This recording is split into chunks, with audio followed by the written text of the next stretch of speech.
Chapter 351. News of the Crown Prince's marriage sent the court into an uproar.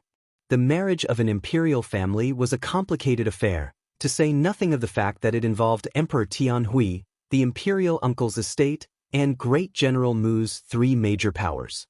No one expected the Crown Prince to marry a woman with such a notorious reputation like Mu Luiyue. But when the news came out, everyone suddenly realized that the Crown Prince marrying Mu Luiyue was the wisest and most correct choice. Emperor Tianhui's heavy reliance, the imperial uncle's support, and General Mu's support would push the Crown Prince to unprecedented heights. He'd be able to represent Tianning's imperial clan against His Highness Duke of Qin. Han Yunshi heard news of the Crown Prince almost every day after she returned from her meeting with Mu Qingwu. Everything in the world was public. Han Yunshi didn't understand the struggles between men, nor was she interested in Tianning's politics. Still, she felt more pity for Mu Qingwu than disappointment. He was Tianning's most valiant and skilled young general and the only heir to the Mu estate. He was also the most outspoken person in the court. He was so young and outstanding, but he'd yielded just like that. Han Yunshi had just left the study to concoct poisons when Zhao Mama came forward with news from the palace. Esteemed Wang Fei, I heard the Empress Dowager added another 100 bolts of silk and 10 chests of jewelry to the general's estate as betrothal gifts. Han Yunshi couldn't help but knit her brows. Just yesterday, she'd heard that the Empress Dowager was planning to give 150,000 taels of silver and a whole bunch of precious items as betrothal gifts. Yet she'd added so many things today. The national coffers were suffering losses and the famine was severe, but the Empress Dowager had plenty of private savings. Esteemed Wang Fei, the Empress Dowager doesn't have that much money, but the imperial uncle's estate does. Zhao Mama was afraid that esteemed Wang Fei wouldn't understand, so she hastened to add on. But how could Han Yunshi not know? Water can carry a boat, but it can also capsize it. This kind of ruling won't last long. Han Yunshi said coldly. Zhao Mama didn't understand, so she complained, Esteemed Wang Fei, you really shouldn't have saved the Crown Prince back then. You were saving our enemy. Instead of complaining like that, it was better to blame Lady Tianxin. She shouldn't have saved Empress Dowager Li back then. Without her, there wouldn't be Emperor Tianhui today, and none of this would have happened. Complaining was useless. Don't worry, His Highness isn't afraid of them. Han Yunshi wasn't afraid of them either. Han Yunshi had been going to the Bailey Army Mansion for several days in a row. She also had to go today, but she was certain that the poison in Bailey Mingxiang would act up. She really couldn't bear to stand aside and watch. She had the ability to save him, but she couldn't. In addition, she was depressed by Mu Qingwu's matter, so she decided to go out and get some fresh air. Granny Zhao, call little Yu. Let's go to the streets. Granny Zhao and Su Xiaoyu both liked to go out. Soon, the three of them dressed up in a low-key manner and went out in a carriage. Han Yunshi hadn't paid much attention to Su Xiaoyu because she had been busy a while ago. Today, when she looked at her carefully, she found that the little girl had washed herself clean. Even though she was wearing a maid's clothes, she still had an indescribable temperament. Little Yu said that she had been an orphan since she was young and didn't know who her parents were. Han Yunshi pondered. Based on this child's appearance and temperament, she definitely didn't have a bad background. She was afraid that something had happened to her family. She was also an orphan in her previous life, so she still pitted Su Xiaoyu and Han Yunshi. Little Yu, have you ever thought of looking for your parents? Han Yunshi asked. Su Xiaoyu's heart immediately became alert. However, she still had an innocent look on her face as she asked in surprise, Can I look for them? Han Yunshi was happy. Did someone say that you can't? Su Xiaoyu was overjoyed, but her eyes quickly dimmed. Esteemed Wang Fei, are you trying to chase me away? There was actually such a misunderstanding. Han Yunshi didn't know whether to laugh or cry. How could that be? I'm afraid that when you want to leave, I won't be able to stop you. I can't find them. Su Xiaoyu sadly lowered her head. Han Yunshi had previously asked Steward Luo to investigate, but it was a pity that this child was raised by a beggar leader. There wasn't a single clue, so it really wasn't easy to find them. Seeing Su Xiaoyu's disappointed look, Han Yunshi was about to comfort her, but Zhao Mama heartlessly smiled and said, "Little you can eat and drink well with Princess Consort, so why are you sad? Princess Consort is your second parent, so why are you still looking for your parents?" Although Zhao Mama was heartless, she usually treated Su Xiaoyu very well. She would give her all the delicious food. Su Xiaoyu had only been here for a short period of time, but she had already gained a lot of weight. Su Xiaoyu looked up with a confused expression, not knowing how to answer. Han Yunxi couldn't help but laugh. All right, let's not talk about this. Let's go, I'll take you two to pick out some jewelry." When a woman went out shopping, it was nothing more than eating and wearing clothes. Han Yunxi was no exception. Before the Empress Dowager's birthday banquet, she had found a good store to buy jewelry. There were quite a few good things inside, but it was a pity that time was tight, so she didn't have time to carefully pick it out. She was still thinking about it even now. That store was called Golden Jade Fate, specializing in jewelry and hair accessories. The jewelry in the store was one of a kind and they only sold one of each style.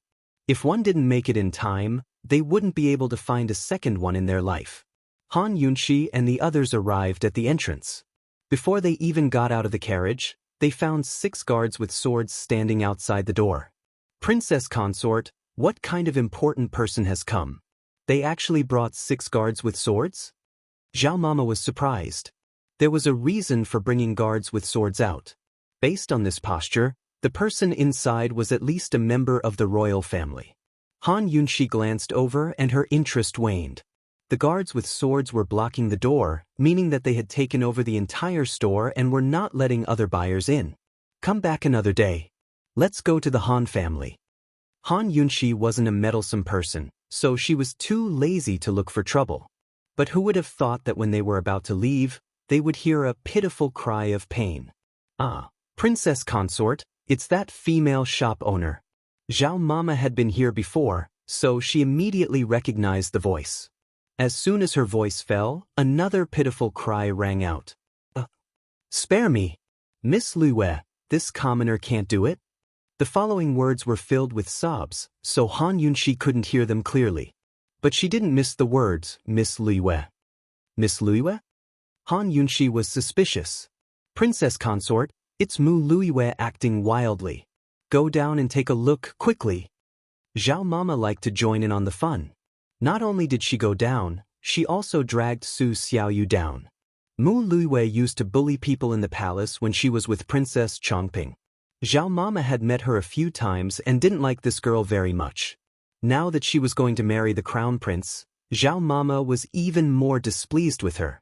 Of course, no matter how displeased Zhao Mama was with her, she wasn't as displeased with Han Yunxi. Not to mention Mu Liyue's previous insults and framing of her, even the matter of Mu Qingwu surrendering to the crown prince was all because of this stinky girl's vanity. Han Yunxi's only regret was that she made a bet with this stinky girl and didn't completely destroy her. After losing the bet last time, Mu Liyue didn't fulfill her promise and didn't even give an explanation. She hadn't shown her face since. Since she met her here today, how could Han Yunxi not meet her? Han Yunxi got off the carriage and saw Zhao Mama leading Su Xiaoyu to the side. "I thought you went in first." Han Yunxi teased. Zhao Mama's smile was full of meaning. "Esteemed Wang Fei, there are 6 guards.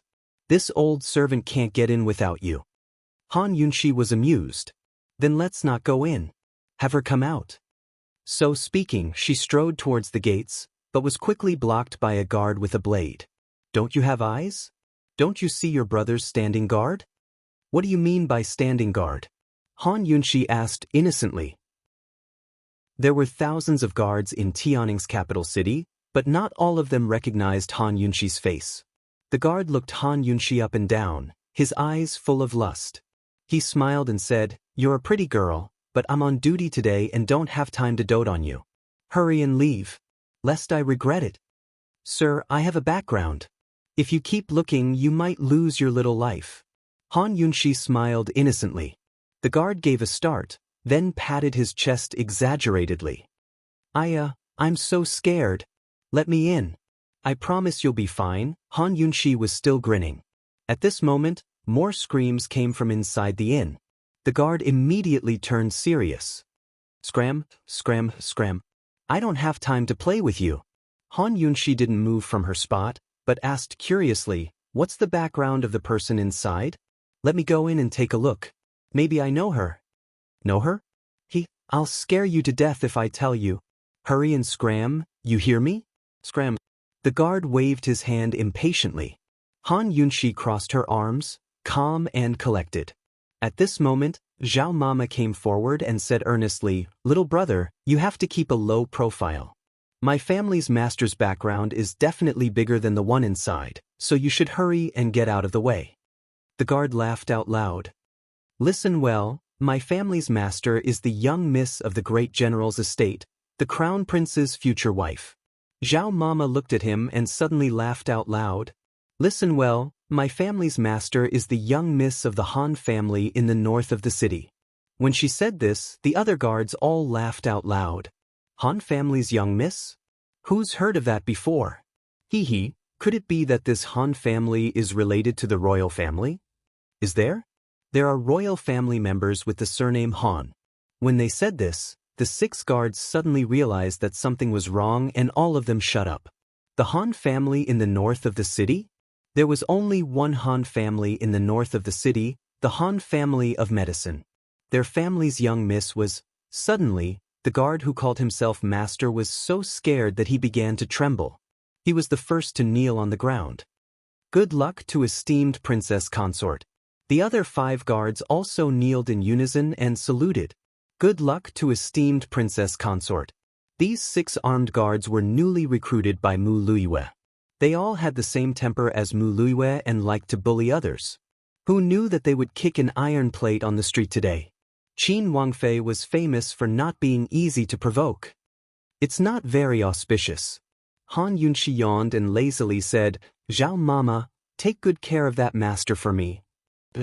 Zhao Mama was waiting for these words. She slowly walked to the guard's side. The guard was so scared that his face turned white and he repeatedly kowtowed. Have mercy, esteemed Princess Consort. Have mercy. This lowly one was wrong. This lowly one had eyes but failed to recognize Mount Tai. This lowly one deserves 10,000 deaths. Esteemed Princess Consort, have mercy. Just as he was begging for mercy, Zhao Mama pinched his ear and viciously pinched it. Instantly, all the begging turned into wails. Zhao Mama had been in the palace for several decades and her pinching skills were top-notch. The guards' cries became louder and louder. It was like a ghost wailing and a wolf howling. Soon, the surrounding passers-by came to watch. The owner of the shop also heard the noise and hurried out. Chapter 352. Mu Luiyue was currently tormenting the shopkeeper until he howled in pain. When she heard the guard's cries, she immediately rushed out. She was about to ask what had happened when she saw a face that she would never forget. Han Yunshi. Mu Luiyue was very surprised. Han Yunshi crossed her arms and calmly stood there. Aya, so it's the Mu family's young miss. Long time no see. It really had been a long time. After losing the bet, Mu Luiyue hadn't left the house at all. Even when she did go out, she did it in secret. In the past, she had offended too many people by relying on Princess Chongping. After her reputation was ruined, everyone who saw her would laugh at her. Today was the first time she'd gone out in the open, but of all things, she'd run into Han Yunshi. After hiding in the house for so long, Mu Luiyue had learned quite a bit. She glanced at the guards kneeling on the ground and then saw that there were quite a few people watching. She had an idea in her heart. She didn't want to have a conflict with Han Yunshi in the street. In a few days, she would be married off to the crown prince. She wanted General Mu's family to help the crown prince ascend the throne. She wanted the Duke of Qin to know that marrying her was equivalent to having an army of foot soldiers. She wanted the Duke of Qin to regret marrying a woman like Han Yunshi who had no power or influence. Esteemed Wang Fei, did my guard offend you? Mu Luiyue asked. Han Yunshi didn't say anything. Coldly, Zhao Mama replied, great disrespect. The offense wasn't light. Is that so? Mu Luiyue was very serious. She walked to the guard's side and suddenly gave him a fierce slap. But you deserve to be hit. If esteemed Wang Fei hasn't punished you enough, Then Luiyue will do it for you. As Mu Luiyue spoke, she raised her hand again. The guard didn't dare make a sound. Zhao Mama's heart skipped a beat as she watched from the side. Although her slap was heavy, it wasn't as heavy as Mu Luiyue's. With just 2 slaps, the guard's face became red and swollen on the spot. Esteemed Wang Fei, have you vented your anger? If he wasn't angry enough, he would hit him again. I'll beat you until you're happy. Mu Luiyue said sincerely. Han Yunxi's eyes flashed with surprise. She didn't expect this girl to change so much in just a few months. She wasn't smart, but at least she wasn't stupid. If she let Mu Luiyue continue beating her in front of so many commoners, she would probably be criticized by the public very quickly. Those who didn't know would think that she, Qin Wang Fei, liked to abuse servants. Han Yunxi examined the guard's face and clicked her tongue with emotion. Luiyue, you're a girl, but you've trained your hands so well. It's better if you don't hit the servants so often in the future. Today's matter has already been taught a lesson by Granny Zhao. Practice? These words were clearly implying that she often beat people up. Mu Luiyue wanted to refute, but the 2 hits just now were really fierce, and she couldn't defend herself. She changed the topic and reprimanded the imperial bodyguard. Why aren't you thanking her? Esteemed Wang Fei is in a good mood today, otherwise how could she not care about a servant like you? The meaning behind these words was that the princess consort was petty and even cared about how she treated servants. In this battle of words, Mu Luiyue was not willing to be outdone. Han Yunxi began to laugh. That's right. This princess is in a good mood today. Otherwise, not to mention a servant, this princess would have heavily punished you as the master. As soon as her voice fell, Granny Zhao was the first to laugh. There were also several laughs coming from the crowd. Mu Luiyue was too smart for her own good. She had dug a hole for herself in the end. Mu Luiyue's face turned half black. Other than thanking the princess consort for not punishing me, what else could she say? It was fine as long as the imperial bodyguard thanked her, but now she had to bow and thank her as well. You may rise. Han Yunxi calmly waved a hand. Even the Empress Dowager was no match for Han Yunxi's glib tongue. Mu Luiyue might have improved, but she was still inexperienced. If not for the fact that they were in front of so many people, Mu Luiyue would have lost her temper long ago. She told herself to endure it. She couldn't fall for Han Yunxi's tricks. After receiving Emperor Tianhui's imperial edict, the first thing she did was find a new group of guards and bought a new sedan chair. Her status was different now. She was the future crown prince consort, so her every word and action would affect the Eastern Palace. She couldn't lose face or status, nor could she become the laughingstock of public opinion. Mu Luiyue rose to her feet. Esteemed Wang Fei, Luiyue still has matters to attend to, so I won't accompany you any longer. Leaving was the best choice. Han Yunxi smiled and nodded, as if she wasn't planning on doing anything else. Mu Luiyue really did leave, but Han Yunxi suddenly said faintly, That's right, Miss Luiyue.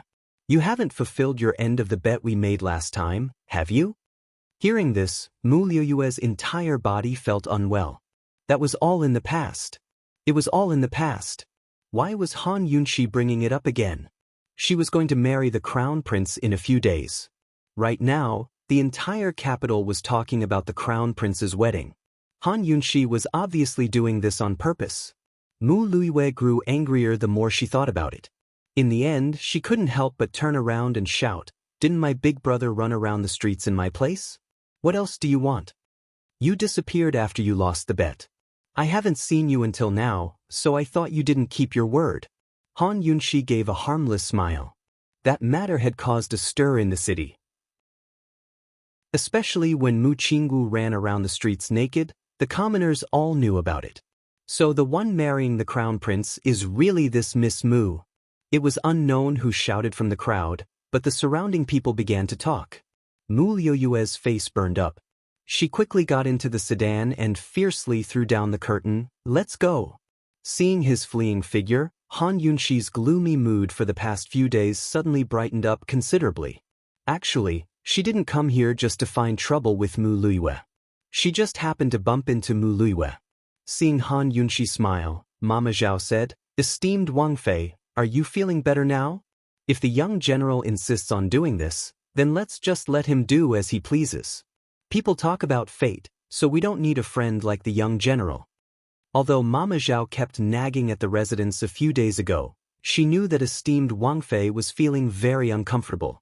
Esteemed Wang Fei didn't have many friends in the capital, and Mu Qingwu could be considered one of them. I'm not going to bicker with Mu Qingwu. Mu Luiwei owes me an explanation for the bet. Han Yunxi had a carefree look on her face, as if she really didn't care. Han Yunxi didn't stroll around anymore. She brought Mama Zhao and Su Xiaoyu to the Han family in the north of the city. Who would have thought that they would meet Mu Luiwei's sedan in an alley on the way? Didn't this girl leave? Why was she here? Moreover, she was going in the opposite direction from her. It seemed like she had specially come to find her. The alley was very narrow, so the carriage and sedan had to be very careful when passing through it. Otherwise, they would easily get stuck. The carriage and sedan stopped.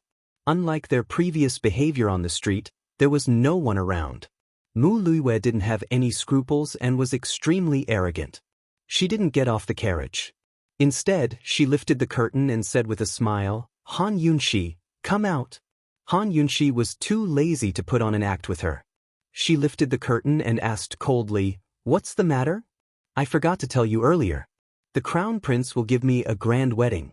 He will personally come to the general's residence to marry me. Also, the betrothal gifts that the imperial family gave to my family can fill an entire street. Mu Luiwei proudly said. She was about to go back, but the more she thought about it, the angrier she became. The more she thought about it, the more unwilling she became. She couldn't help but turn around and chase after Han Yunxi. What does it have to do with me? Han Yunxi coldly asked. You have to attend. Mu Luiwei smiled. You're also marrying into the imperial family, but it's a pity you don't have a wedding or a betrothal gift. I heard that the Duke of Qin's manor only sent a wedding nanny and the wedding procession was hired by your Han family. Zi, you really are pitiful. You haven't seen the imperial family's wedding procession yet, right? Take a good look at it when the time comes. If you want to know how many betrothal gifts the imperial family gave me, you can come to my house to take a look. When these words were said, Han Yunxi suddenly became silent. She softly asked, is there anything else? Just this matter. I specially came to remind you. Mu Luiwei's smile became even brighter. Han Yunxi was very calm. If there's nothing else, then move aside. Don't block the way. Mu Luiwei showed off a bit and was in a very good mood. She slowly let down the curtain and the sedan slowly passed by the right side of the carriage. At this time, Han Yunxi softly said, even if you're the crown prince's wife, you still have to call this princess imperial aunt. If you call my name again, don't blame me for not showing mercy. Separated by the curtain, Mu Luiwei snorted, imperial aunt? I'll never call you that. The sedan passed by the carriage and left. Han Yunxi's carriage stayed in place for a long time. Han Yunxi's entire body was terrifyingly silent. Zhao Mama and Su Xiaoyu were scared as they looked at each other in dismay, not daring to make a sound. Mu Luiwei wasn't wrong. When the Princess Consort married into the imperial family, she didn't have anything. Compared to Mu Luiwei's wedding, it was like heaven and earth. No matter how open-minded a woman was, how could she not mind something as important as a wedding? Zhao Mama thought that esteemed Wang Fei would be angry and horrified, but Han Yunxi didn't. She leaned against the pillow and thought quietly for a long time before asking, Zhao Mama, is Grand Concubine Yi's birthday in a few days? Zhao Mama grew suspicious. What's wrong with esteemed Wang Fei? Why did she suddenly ask about it? In the past, Grand Concubine Yi's birthday celebrations were all arranged by Murong Wanru. Ever since Murong Wanru fell into a deep sleep and Grand Concubine Yi went into seclusion in the ancestral hall, no one mentioned the birthday celebration. Zhao Mama did some calculations before replying, it'll be in 3 days. Esteemed Wang Fei, are you planning to... A shrewd look flitted past Han Yunxi's eyes before she broke into a cold smile. When we return to the estate, I'm planning to discuss something with His Highness. Zhao Mama grew nervous. Just what was wrong with her mistress? Could it be that Mu Luiwei had provoked her and she was planning to ask His Highness Duke of Qin for betrothal gifts again? With her personality, she wouldn't do that. Just what did she want to do? Currently, Long Feiyi was discussing matters with Tang Li and Chu Shifeng at his estate. He hadn't left the capital city since returning from Medicine Ghost Valley. The Crown Prince's marriage truly did pose a threat to him. Of course, he'd made his moves against the imperial uncle's estate long before the betrothal took place. Master, we've already investigated clearly. A total of 400,000 dan of grain was sent to the disaster areas. The National Treasury gave out 200,000 dan, while the officials and rich merchants of the country gathered another 200,000 dan. Only 100,000 dan were actually distributed to the disaster victims. We're still investigating how much the imperial uncle's estate ate, Chu Shifeng reported. Long Feiyi clenched his fists and pounded them on the table. He was about to speak when Han Yunxi arrived. Chapter 353. Seeing Han Yunxi enter, Long Feiyi didn't say a word. Chu Shifeng withdrew to one side as well. Han Yunxi could tell that they were discussing business, but her matters were more urgent. She wanted to explain everything to Long Feiyi immediately. Your Highness, there's something I need to discuss with you, right? She said seriously. Su Xiaoyu returned to leisurely Cloud Pavilion. Zhao Mama couldn't stop worrying, so she followed closely behind, afraid that her mistress would do something stupid after being provoked. Hearing this, she grew nervous and secretly tugged at Han Yunxi's robes. Although Zhao Mama really wanted to tell His Highness Duke of Qin about Mu Liyue's humiliation of esteemed Wang Fei, she didn't dare. She knew His Highness liked esteemed Wang Fei, but how much? Where was his bottom line? She wasn't sure, either. She only knew that His Highness and esteemed Wang Fei were no longer 100 paces apart, but they weren't very close, either. Their marriage had been arranged by the Empress Dowager while Emperor Tianhui had urged them on. Back then, the wedding had been a form of humiliation to His Highness Duke of Qin. If esteemed Wang Fei came to haggle over the wedding and betrothal gifts now, His Highness Duke of Qin might not be happy, much less compensate her. What is it?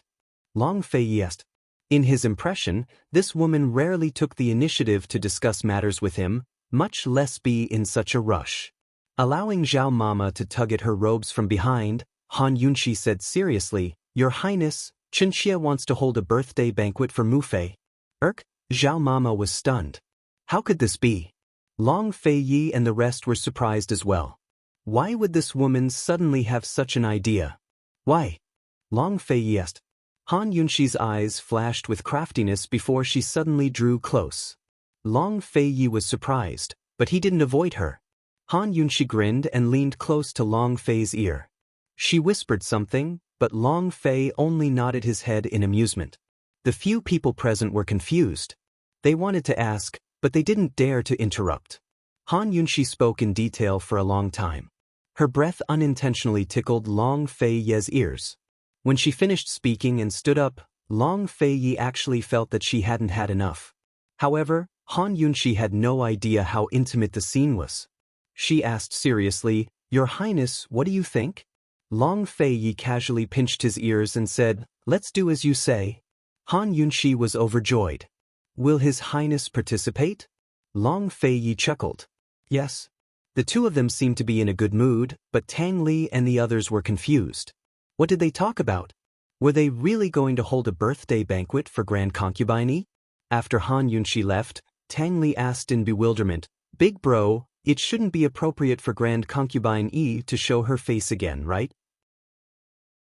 Ever since Mama Su's incident, the two people in the palace had been investigating Long Fei's origins in secret. Grand Concubine Yi was the most dangerous person. Once she fell into their hands, things would be troublesome. Long Feiyi only replied with 3 words. It's fine. That very day, Han Yunxi began to prepare for Grand Concubine Yi's birthday banquet. The first thing she did was write out invitations to all the members of the imperial clan, nobles, and officials. Whether they were on Long Fei's side, Emperor Tianhui's, or even neutral parties, she invited all of them. Of course, she had Long Fei's permission to do so. She was using Long Fei's name to invite them. Once the invitations were sent out, it stirred up much discussion. Grand Concubine Yi's birthday banquet was only a few days away from the Crown Prince's wedding. What did the Duke of Qin's estate mean by this? Hee, they're trying to steal the limelight. I'd like to see how many people will go. It's unwise to do so at a time like this. The Duke of Qin's men will naturally go, but they can only sing their own one-man show. As I see it, the Duke of Qin's men must have turned traitor. Perhaps there'll be a good show to watch this time.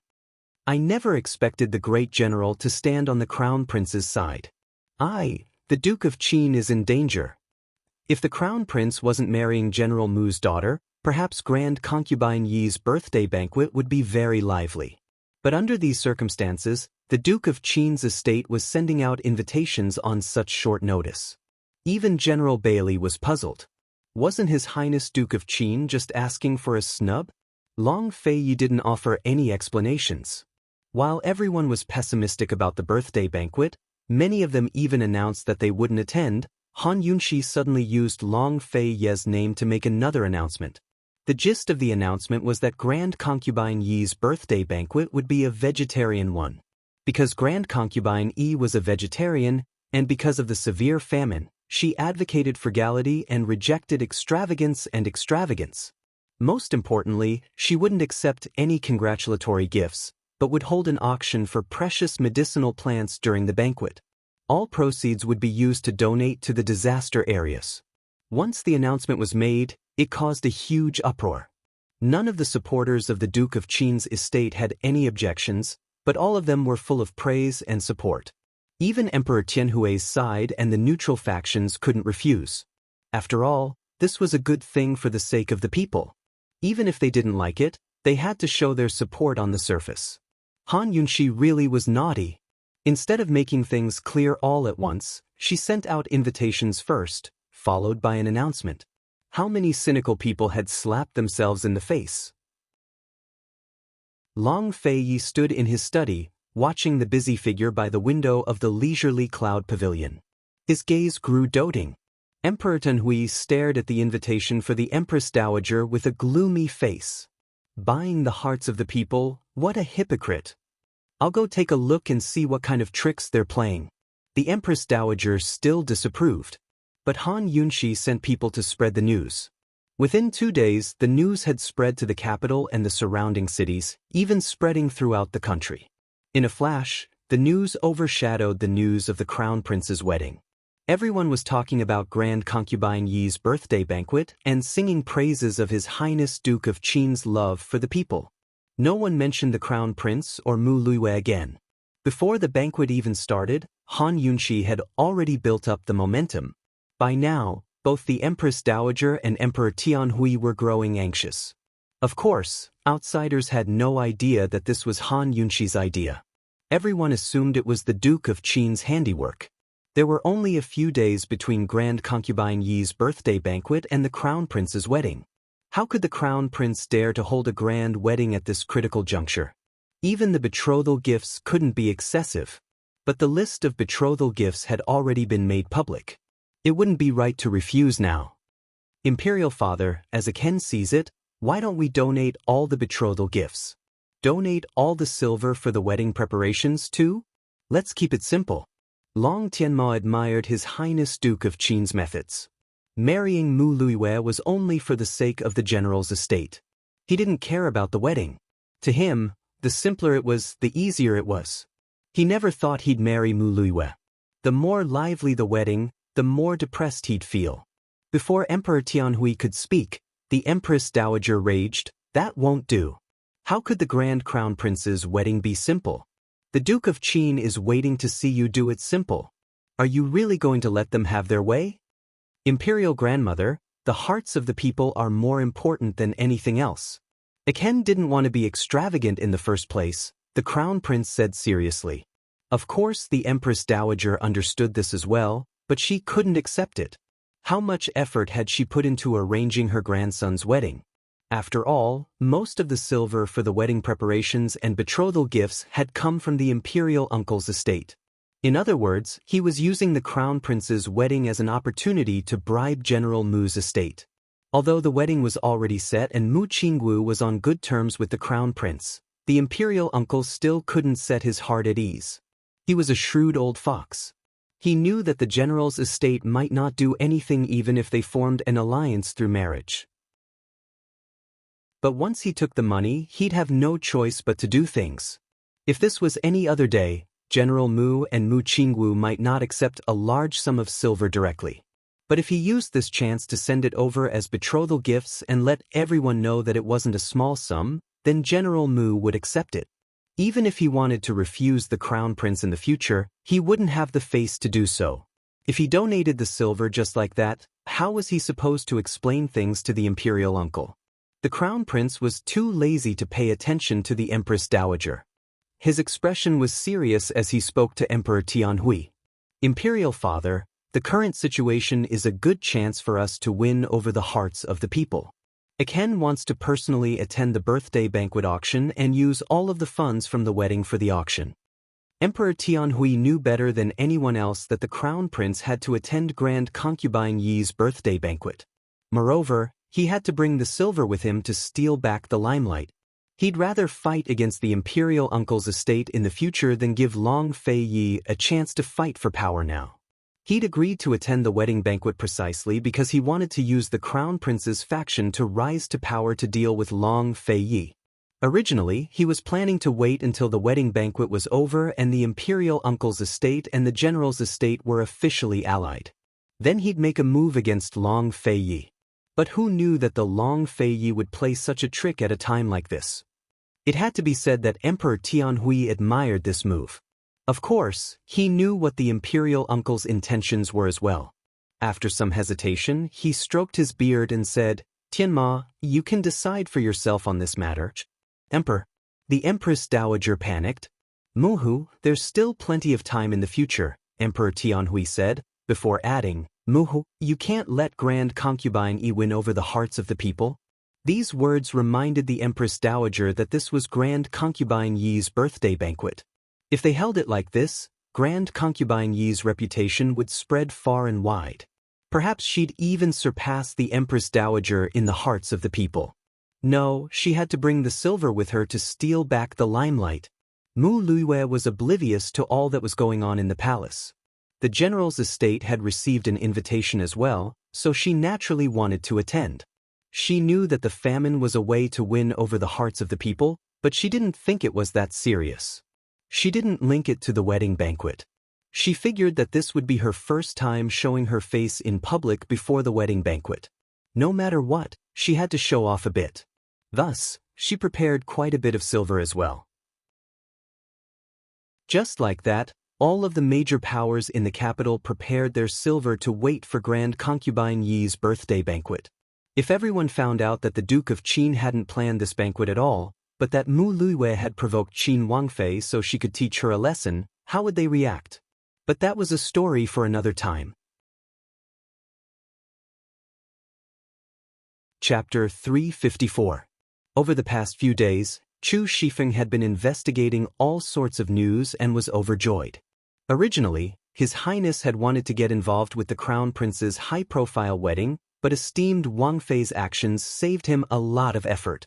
"I heard the eunuchs in the palace say that the Empress Dowager almost got into an argument with the Crown Prince over the betrothal gifts. Your Highness, esteemed Wang Fei really is too smart." Long Fei Yi leisurely drank his tea before finally saying, "Very smart. Isn't that so, Your Highness? Why didn't I realize esteemed Wang Fei had such skills before?" Chu Shifeng was extremely excited, anticipating the arrival of Grand Concubine Yi's birthday banquet. Unexpectedly, Long Fei Yi only smiled wordlessly. Chu Shifeng stared blankly at his master's enchanting smile. All right, even a man like him found his master's smile mesmerizing. Unfortunately, he didn't like to smile. While the entire city was in an uproar and heated discussion, Grand Concubine Yi's birthday banquet arrived as scheduled. The Duke of Qin's estate had always rejected crowds and disturbances, so Yunshi chose a side palace on the western outskirts of the capital to hold the banquet. Grand Concubine Yi and the Empress Dowager were two different people, but Grand Concubine Yi's birthday banquet didn't lose to the Empress Dowager's in terms of numbers or scale. The only difference was that Emperor Tianhui wasn't present. Of course, He was still paying close attention to everything that happened at the banquet. Grand Concubine E had long forgotten about worldly affairs, but she was still shrewd enough to know how to deal with such a situation. After a simple banquet, Grand Concubine E claimed that she had caught a cold and left the auction to His Highness Duke of Qin. The person in charge of the auction was none other than the familiar Zhao Mama. Han Yunxi sat with Long Fei Yi on the right side of the main stage, while Qin Wangrong sat first on the left, followed by the Crown Prince. Mu Qinggu sat next to the Crown Prince, while Mu Luiwei wasn't the Crown Prince's consort yet, so she sat further back behind Mu Qinggu. After Zhao Mama said a bunch of pompous words, she promised that all proceeds from the bazaar would be made public. His Highness Duke of Qin would personally send people to deliver all the money to the victims as soon as possible. The righteous people naturally praised him, but there were also many people who were not listening. They were hoping to quickly take out the items for the charity auction. They had no choice but to spend money. They only hoped that there would be more choices and that it would be worth the money. Who would have thought that Granny Zhao would announce that there would only be 3 medicinal herbs in this auction? As soon as these words were spoken, the whole place went into an uproar. There were at least 100 people present, and they were only going to sell 3 medicinal herbs for charity? What was the Duke of Qin's manor trying to do? Long Fei Yi had thought that there would be a lot of things. He asked in a low voice, "Just 3? Your Highness, at least half of the people here are here for the sake of reputation. They don't really want to do good deeds. Why should I give them a chance to pretend to do good deeds and win a good reputation?" Han Yunxi asked seriously. After all, news of who had paid how much and what they had bought at today's bazaar had spread like wildfire. Everyone was talking about the bazaar, but how many of them had seriously considered the current situation in the disaster areas? Even if they had money, they wouldn't be able to buy any grain. Tianing country didn't have that much grain right now. Too much money was useless. Actually, Han Yunxi's main goal in holding this bazaar was to extort Long Tianma's money. Long Fei Yi looked at Han Yunxi for a while without saying a word. Instead, he took her hand and intertwined their fingers. Han Yunxi, who had been in high spirits and confident spirits, immediately lowered her head. Her lips split into a smile as sweet as honey. Although she had refused to hold hands like this in the poison sex forbidden grounds, she really liked it now that the misunderstanding had been cleared up. Mu Liuyue's gaze had been fixed on Long Fei Yi the entire time. Even though she was about to be married, she still couldn't forget the man she'd secretly loved since she was a child. Seeing their fingers intertwined, Mu Luiyue hated Han Yunxi even more. She silently told herself that she had to do everything she could to help the Crown Prince. She had to make His Highness Duke of Qin see her value. The crowd began to make all sorts of guesses about the 3 items up for auction. How much money could these 3 medicinal ingredients raise from the bazaar? Could it be that these 3 ingredients were all priceless treasures? Many people thought back to Han Yunxi's family's medicine storehouse.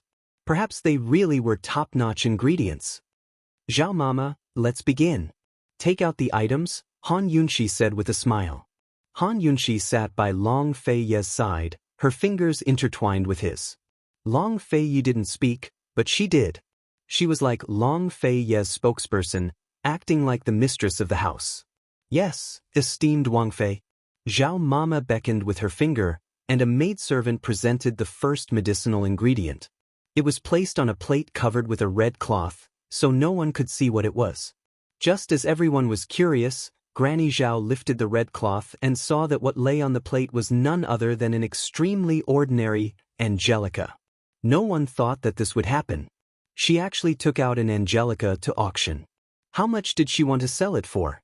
Amidst everyone's whispers, Zhao Mama loudly said, "This is a 3-year-old Angelica. The starting price is 5,000 taels." 5,000 taels? Everyone was shocked once again. Even a 10-year-old Angelica wouldn't be worth 5,000 taels. How was this a bazaar? This was simply extortion. Long Fei Yi didn't know what Han Yunxi had prepared, but judging from the curve of his mouth, he was very satisfied with the Angelica. Although everyone was very dissatisfied, the starting price for the first medicinal ingredient was already 5,000 taels. Who knew how high the following prices would be? One had to know that there were only 3 items for the bazaar. Even if they were late, they wouldn't be able to spend the money. Today's bazaar was for disaster relief. Since they didn't spend any money, how shameful would it be if word got out? Soon, someone made a bid, 7,000 taels. The one who made the bid was no one else but Mu Luiyue.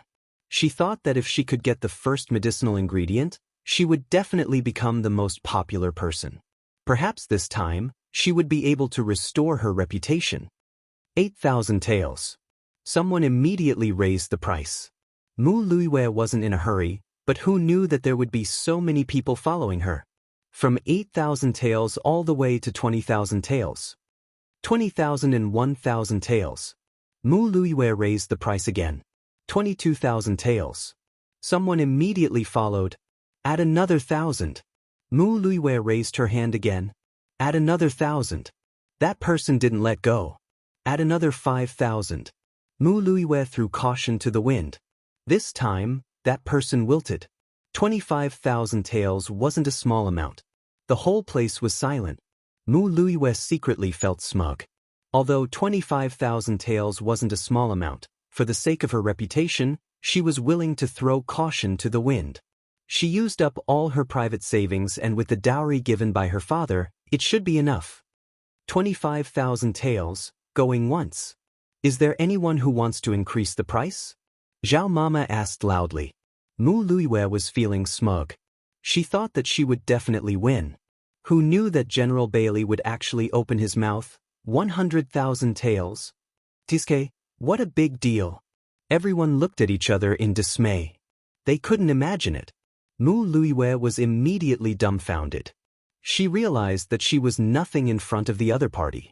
Old man is willing to contribute to the disaster victims. 100,000 taels. General Bailey's words were very pleasant to hear.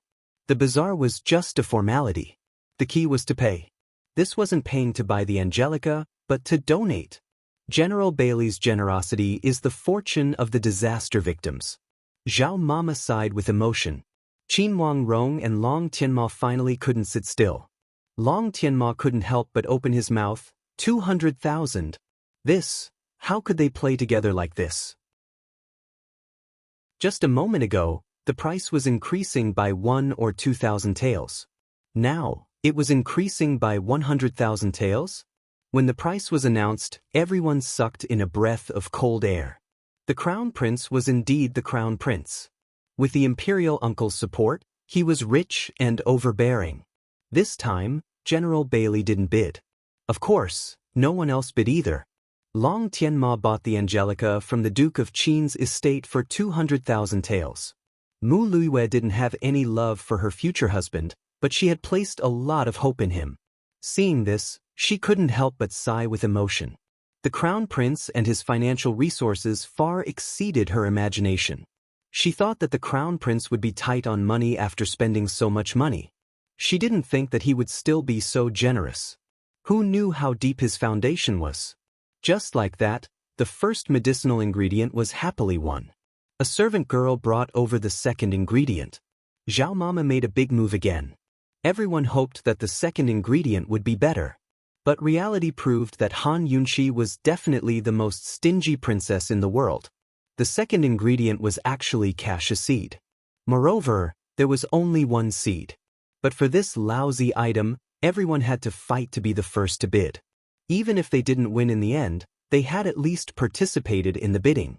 This way, they wouldn't become a laughingstock. Just like the first ingredient, the starting price was 5,000 taels. This time, Mu Luiyue continued to increase the price. Whenever someone made a bid, she would immediately raise the price. She practically stole everyone's limelight. Unfortunately, neither Long Feiyi nor the Crown Prince looked at her. Instead, it was Han Yunxi who stared at her with great interest. Han Yunxi was puzzled. Didn't this girl know that the Crown Prince had used the betrothal money to bid? Why was she so excited? Of course, even though Mu Luiyue kept increasing the price, she still didn't win in the end. That was because the second ingredient was still bought by the Crown Prince. The starting price was still 200,000 taels. When the bidding for the third ingredient started, Qin Wang Rong pressed down on the Crown Prince's hand. Your Highness, it's too much. It was over budget. 400,000 taels was far beyond their budget. If they continued to bid, there really wouldn't be a need to hold the wedding. The Crown Prince didn't say anything, but who knew that he would raise his hand again when Qin Wang Rong wasn't paying attention. 150,000 taels. Qin Wang Rong almost spat out blood. The bidding required cash, so where would they go to get that much cash? Could it be that they would have to ask the imperial uncle's estate? A trace of coldness flashed through Mu Qingwu's eyes, but he didn't say anything. Behind him, Mu Liuyue's admiration for her future husband surged like a tidal wave. She couldn't help but think, how could she not like this man who had wealth, power, courage, and a bright future ahead of him? 150,000 taels. Is there anyone else who wants to bid? Zhao Mama shouted excitedly. Would there be anyone else? Chapter 355. The first two items were so common, so how could the third be so expensive? It was just daylily grass. No one cared about what the ingredient was, only the price. 150,000. Is there anyone else? Granny Zhao shouted again. The crowd fell silent. It seemed that no one wanted to bid anymore. The Crown Prince had won the first two items at the high price of 200,000 taels. For the third item, he had bid another 150,000 taels. The crowd sighed with emotion at the Crown Prince's calm and composed manner. They hadn't expected him and the imperial uncle's estate to have such wealth. One had to know that one had to pay in cash for a charity auction. What was cash? Cash referred to shiny silver. It was money that could be immediately exchanged for silver at a private bank, or a gold card that could be used directly. There were two types of rich people. The first type were those who couldn't take out a large sum of money. Their wealth was the sum of their mansions, fields, businesses, and even their collections. If they were asked to take out a large sum of money, they would need time to convert it into cash. The second type were those who could throw away 1,000 taels of gold without hesitation. The second type were those who could casually throw away a large sum of money. The second type were undoubtedly the most impressive. If the Crown Prince won the third item, the total value would be 550,000 taels. This wasn't a small sum. Granny Zhao had already called out twice. Just when everyone thought that everything was settled, General Bailey actually opened his mouth again. 400,000. The crowd erupted into an uproar. It wasn't clear if Granny Zhao was truly frightened or if she was faking it, but she cried out in alarm, "General Bailey, what did you say?" 400,000. Old man bids 400,000. General Bailey stood up. Granny Zhao nodded repeatedly. Fine, she really was frightened. Wasn't General Bailey's money also her master's money? After all, raising soldiers was the most expensive, especially Navy soldiers. Her master attached great importance to General Bailey's navy. Even though the imperial court allocated silver to General Bailey's estate every year, her master had secretly spent quite a bit on him as well. Had General Bailey gone mad? He actually shouted out 400,000 in one go. This was the sum of the Crown Prince's two bids. Even Han Yunshi was stunned, to say nothing of Zhao Mama. Although His Highness Duke of Qin was rich, this event was for the Crown Prince and Imperial Uncle's estate to spend money, not him. Han Yunshi turned around and looked at Long Feiyi. She saw that Long Feiyi was calm. Han Yunshi ponders. Could General Bailey's 400,000 yuan be intentional? Long Feiyi was probably the only one who remained unperturbed. Long Tianma's handsome brows had long been tightly knitted together. He was very sensitive to this 400,000. General Bailey had offered this price for the last medicinal ingredient because he wanted to share the limelight with him. Before he came to the birthday banquet, he'd already told his imperial father that the Duke of Qin's estate had already won the hearts of the people by using the Grand Concubine's birthday banquet as a charity auction. Now that he'd come to the banquet, he had to win back all the goods and steal the limelight. Only then would he be able to suppress the Duke of Qin's estate and become the center of public opinion. He originally respected His Highness Duke of Qin from the bottom of his heart, but no matter how much he respected him, His Highness Duke of Qin was still his enemy.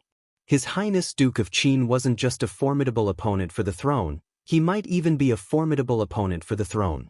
Under these circumstances, he had to stand on his imperial father's side. Even if he couldn't defeat his imperial father in the next few years, he could wait. His imperial father would eventually grow old. As long as he didn't encounter any major problems, he would be able to rightfully inherit the throne one day. However, His Highness Duke of Qin was different from his imperial father. His Highness Duke of Qin was too young. He was only 2 or 3 years older than him. This time, he didn't want to lose to the Duke of Qin's estate. Moreover, he had his own selfish motives. He had purposely overspent the imperial uncle's silver to win the hearts of the people. His imperial father was wary of the imperial uncle's estate, but he was also wary of them. Throughout history, there were many cases where relatives of the emperor interfered in politics and eunuchs monopolized power. So what if the imperial family was respected? There were far too many cases where they held the Son of Heaven in their hands and ordered his vassals around. He didn't want to be forced to listen to the imperial uncle's orders when he ascended the throne one day. If he hadn't been ill for so many years and been abandoned by his imperial father, he wouldn't have relied on the imperial uncle's estate as much as he did now. Now, he could only advance step by step and endure everything in his heart. He hadn't even told Qin Huang Rong about this. Amidst the chatter, Zhao Mama even forgot to ask about the price. Who knew that Long Tianma would suddenly stand up? Qin Huang Rong couldn't even stop him. He said, 500,000 taels. Unlike the previous uproar, the entire place had quieted down. 500,000 taels? How was this still a charity auction? This was a battle of wealth. Who would have thought that General Bailey would be so persistent? 1 million. This, no matter how great Long Tianma's momentum was, he was still suppressed in an instant. Everyone looked in General Bailey's direction, all of them sighing in shock. After the Empress Dowager's birthday banquet, almost everyone knew that General Bailey's backer was His Highness Duke of Qin. General Bailey's bid was undoubtedly His Highness Duke of Qin's. In other words, the Duke of Qin's estate wasn't just holding a charity auction, they were also offering such a high price. Who wouldn't be convinced by this kind of play and this kind of spending? Who wouldn't approve?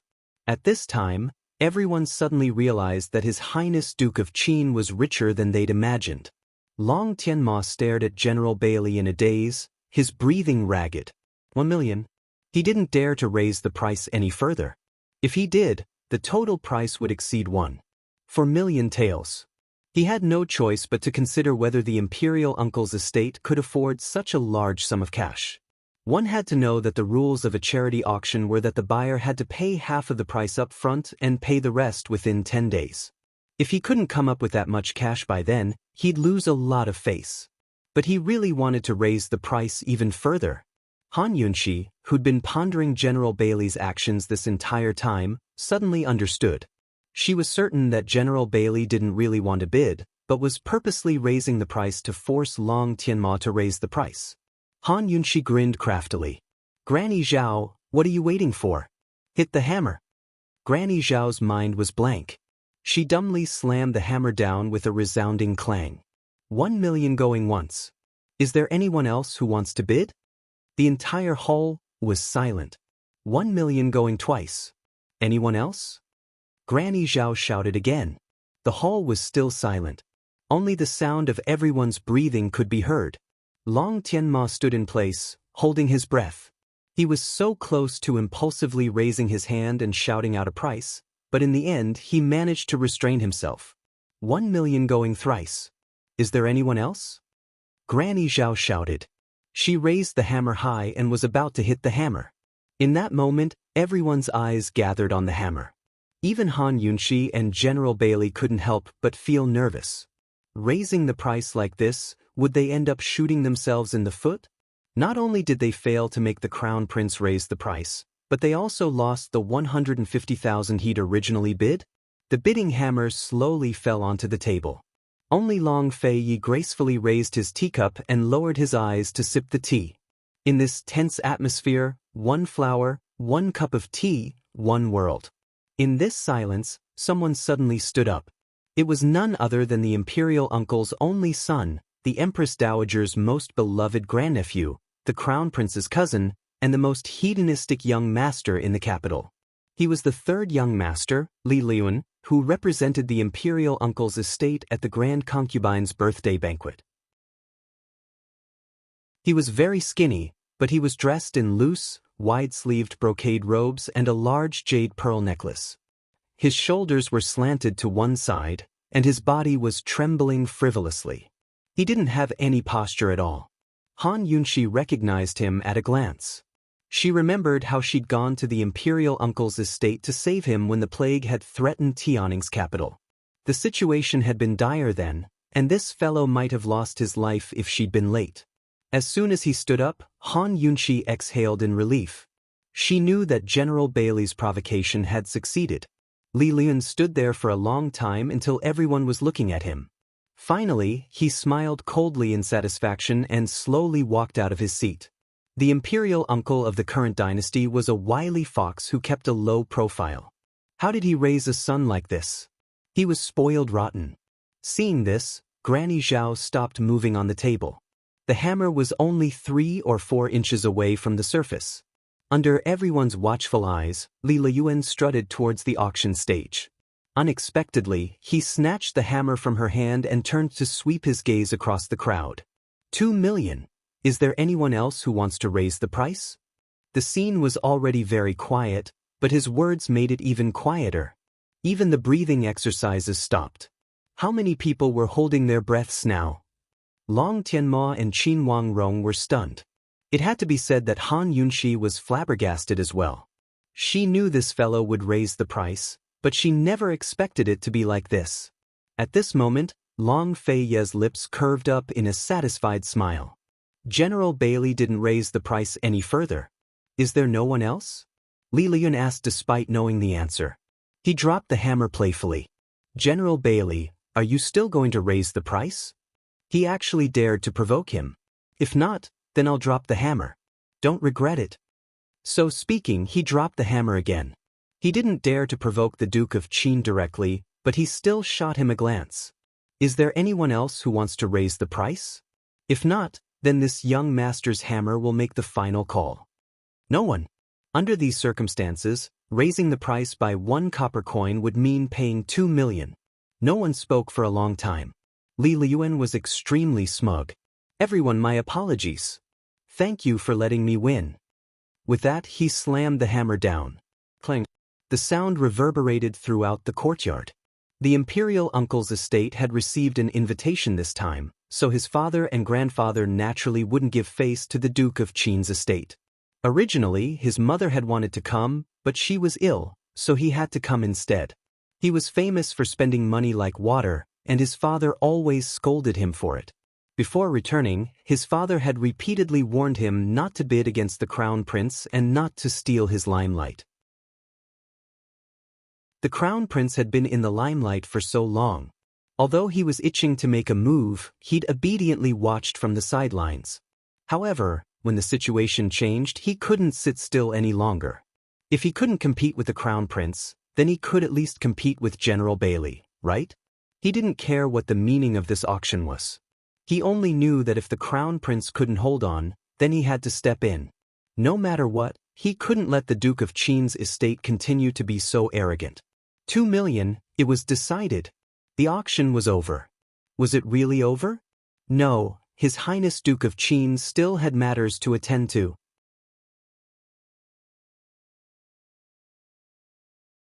Chapter 356. With 3 strikes of the hammer, the third ingredient went to the imperial uncle's third young master, Li Lin, for a sky-high price of 2 million taels of silver. Now that all 3 ingredients had been sold, the auction should be over. No one expected it to end so quickly. It hadn't even been an hour yet. Li Liun swaggered back to his seat, still clueless as to what a stupid thing he'd just done. But there were plenty of smart people present, so most of them had already realized what had happened. General Bailey hadn't really wanted to bid, but had raised the price on purpose. Without General Bailey's meddling, the third ingredient would have gone to the Crown Prince for 150,000 taels. But General Bailey's bid and Li Liuan's idiocy meant that the imperial uncle's estate had to fork out an extra 1,850,000 taels. 1,800,000 taels of silver was no small sum. Would the imperial uncle die of anger if he heard the news? In any case, there were those who rejoiced while others were worried. Li Liyuan didn't think much of it. He knew his father was rich, but he wasn't sure how much. He should be able to afford it. Long Tianma and Qin Wangrong's faces had both turned white. Mu Qinggu wanted to laugh, but he forced himself not to. Behind him, Mu Luwei had long been stupefied by the sight. She couldn't help but wonder if the imperial uncle's estate was really that rich. Many people stole glances at His Highness Duke of Qin, who was leisurely sipping his tea, and couldn't help but shiver. General Bailey's actions were all incited by this cold-faced duke. The calmest man present was the scariest of all. "Your Highness is brilliant," Han Yunshi murmured. She only wanted to swindle the imperial uncle's estate for a few 100,000 taels, but Long Feiyi had doubled the price for her. Long Feiyi leisurely poured her a cup of tea without a word. Zhao Mama was already grinning from ear to ear. She was about to announce the end of the auction when a loud voice came from outside the courtyard. "Esteemed Empress Dowager has arrived." That's right, Empress Dowager Li had arrived. Aside from the previous emperor and the current one, she'd never deigned to attend anyone's birthday banquets. She'd never do that to an archenemy like Grand Concubine. However, the birthday banquet this time was different. The situation was also different. She had no choice but to come. Of course, she had to put on airs. She was late. Although she was late, she had calculated the time. After the vegetarian banquet was the auction for charity. She wanted to bid for at least 10 medicinal herbs in the auction. She came at this time, neither too early nor too late. She could bid for something and express her feelings to the people in the disaster area. Then, she could return to the palace after drinking a few cups of tea. Everyone looked at the gate of the courtyard and saw the Empress Dowager dressed casually with only 2 or 3 palace maids. Long live the Empress Dowager! Everyone stood up and bowed. Empress Dowager Li had her usual benevolent smile. "You may dispense with the formalities." Everyone dispense with the formalities. Everyone stood up. They were all very puzzled. The news couldn't have spread so quickly. The Empress Dowager definitely didn't come because Li Liyuan had offered such a high price. However, the auction was already over. What was she doing here? The Empress Dowager gracefully sat down at the head seat next to Qin Wangrong. She glanced at Zhao Mama on the auction stage. "Continue." As she spoke, she turned to Qin Wangrong and whispered, "Did you bid?" Unexpectedly, Li Lin smiled and said, "Great aunt, the auction ended long ago." The Empress Dowager was immediately embarrassed. It ended? How was that possible? The quiet atmosphere made the Empress Dowager even more embarrassed. She coughed a few times and asked Qin Wangrong in a low voice, "What happened?" Qin Wangrong didn't know what to say. In the end, he concisely told the Empress Dowager everything that had happened in less than an hour. Instantly, the Empress Dowager couldn't care less about embarrassment. Her first reaction was to glare angrily at Li Ling. If it weren't for the fact that everyone was watching, she would definitely beat this bastard to death with her own hands. The imperial uncle's estate couldn't immediately take out 2 million in cash. How could it be like this? Why are there only 3 items? The Empress Dowager asked in a low voice, anxious. What could Qin Wangrong say? He could only ask Han Yunshi this question. "Imperial Grandmother, what do we do now? We have to pay at least 1,200,000 in cash first." Long Tianma couldn't help but speak up. He was here to steal the limelight as a representative of the royalist faction. He couldn't come here to embarrass himself. The Empress Dowager was so angry that she felt unwell. Her face paled considerably, but she pretended to be calm and smiled. "It seems that Aijia has arrived late?" As she dealt with the situation, she quietly ordered, "Hurry and send someone to the imperial uncle's estate. Have him think of a solution." She really couldn't think of a solution. Even if she deducted all of the harem's allowance for this month's expenses and cosmetics, she still couldn't afford to withhold such a large sum. The national treasury had been tight for several years now, and the harem's welfare had long since declined. In order to keep up appearances, she had to fork out quite a bit of her own private savings for the birthday banquet. Based on her understanding of the imperial uncle's estate, even if the estate didn't have enough cash, the imperial uncle would still be able to think of a solution. I sent someone over a long time ago. They probably haven't arrived yet, Qinhuang Rong replied in a low voice. The side palace in the suburbs was still a bit far from the center of the imperial capital. Otherwise, the Empress Dowager would have received the news long ago and wouldn't have embarrassed herself like this. It's good that they've gone. Don't worry, the imperial uncle will definitely scrape together the silver. So speaking, she leisurely picked up a cup of tea and asked, Duke of Qin, where's your Mufei? Why isn't the birthday star anywhere? Although she was getting on in years and often muddle-headed from lack of sleep, she had experienced her fair share of trials and tribulations. Under the watchful eyes of the crowd, the Empress Dowager could still hold her ground. In public, she couldn't afford to lose the support of the imperial faction. In private, she'd suffered a severe setback at Han Yunxi's hands not too long ago. Even if she had to pay over 2 million taels for this charity auction, she had to fight for her dignity and prevent the Duke of Qin's estate from getting their way. Mu Fei caught a cold and has already returned to the estate. If esteemed Empress Dowager misses her, you can come to the estate. Long Feiyi was never polite with his words. How could the Empress Dowager really go to the Duke of Qin's estate to visit Grand Concubine? Still, her face was full of concern. How could you be so careless? Have you called for an imperial physician? Wasn't that obvious? If she was sick, she'd naturally call for an imperial physician. The Empress Dowager was clearly stalling for time, but Han Yunxi wasn't that patient. She was anxious to force the Empress Dowager and Li Liun to hand over the silver. However, just as she was about to urge Xiao Mama to end the auction, Long Feiyi stopped her. There's no rush. No rush?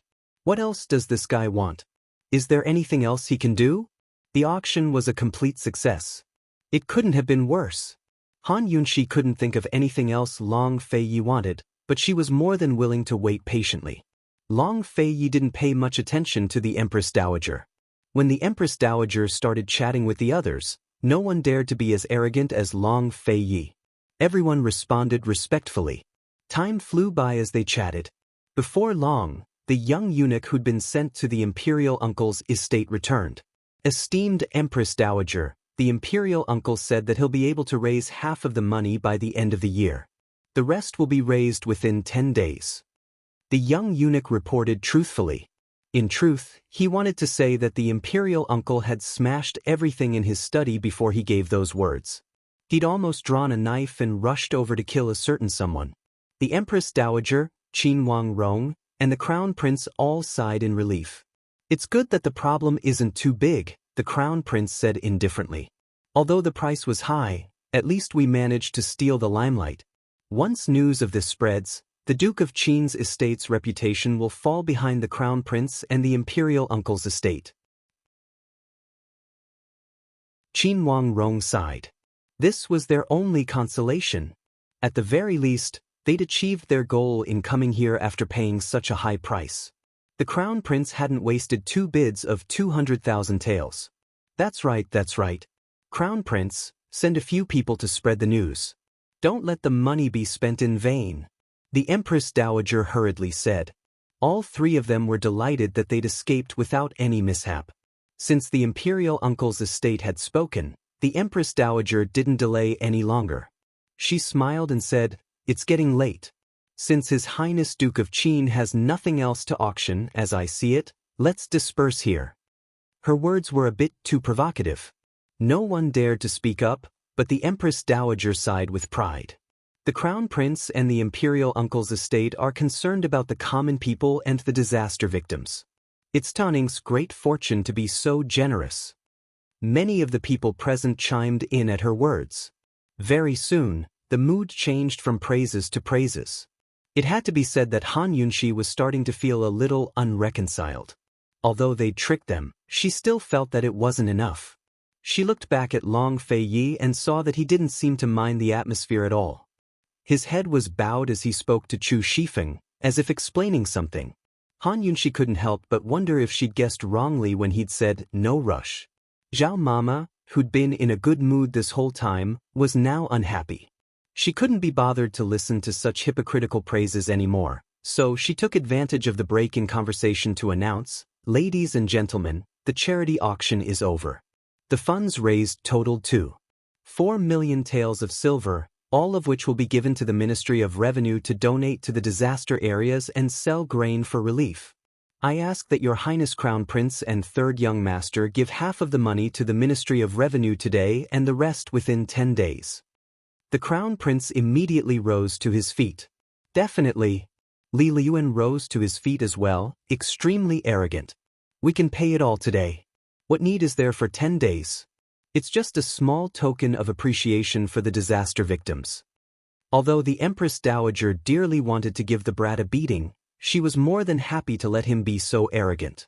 They'd already spent the money, so it was only natural for them to flaunt their wealth and discuss the Duke of Qin and the rest. Many people echoed Li Liyuan's sentiments. Zhao Mama had said the auction was over, but she still couldn't control the situation. But it was at this moment that Long Fei Yi slowly rose to his feet. He'd answered the Empress Dowager's question without saying a word. At this moment he'd silently stood up, but no one could ignore him. For a moment, the entire place was silent. Even the Empress Dowager had shut her mouth. Long Fei Yi allowed the surroundings to fall silent because of him. Holding Han Yunxi's hand, he lightly said, "Zhao Mama, this prince will donate 5 million taels. Later, let the Ministry of Revenue know that the money will arrive shortly." As soon as his voice fell, the entire audience was dumbfounded. Direct donation? That's right. Even if they didn't participate in the auction, they could still donate directly. No one said that they had to donate through the auction. 5 million taels. In an instant, the Crown Prince's 400,000 taels and Li Liyuan's 2 million taels were no longer the same thing. They were simply too weak. What was the point of competing with others for the limelight and the hearts of the people? 5 million taels was more than double what they had added together. Moreover, they hadn't been forced to bid again and again. They generously donated it. What was domineering? What was generosity? What was wealth? What was affection for the people? What was benefit for the people? What was this? The imperial uncle's estate had spent such a large sum of money, but in the end, they still didn't manage to steal the limelight from the disaster relief. This was truly a scam to the end. Han Yunxi only recovered after a long while. She couldn't help but snicker, "Your Highness, you're so evil." Long Fei Ye's lips curved into a faint smile. Holding her hand, he turned around and left, leaving behind a legendary back view. The auction for the charity auction had finally come to an end. The Empress Dowager and the Crown Prince's expressions.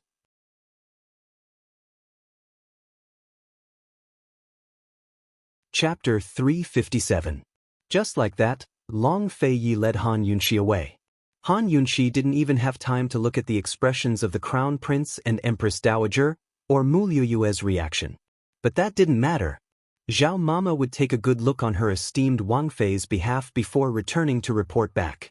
Let's talk about that rich, overbearing, and insufferably arrogant Li Liyuan first. He'd always thought that his family was the richest in Tianning, but now he realized that wasn't the case. He still didn't know the severity of the situation. As he watched His Highness Duke of Qin's departing figure, he sighed inwardly. How he wished he could be as extravagant as His Highness Duke of Qin.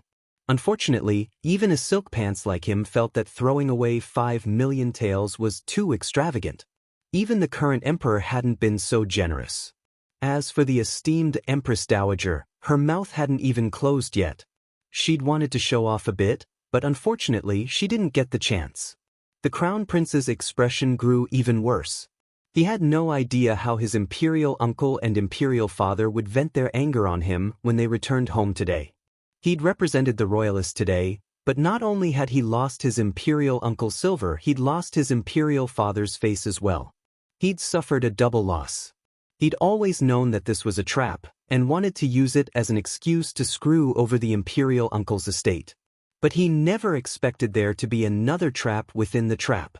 Despite his depression, he couldn't ignore the admiration he felt for His Highness Duke of Qin.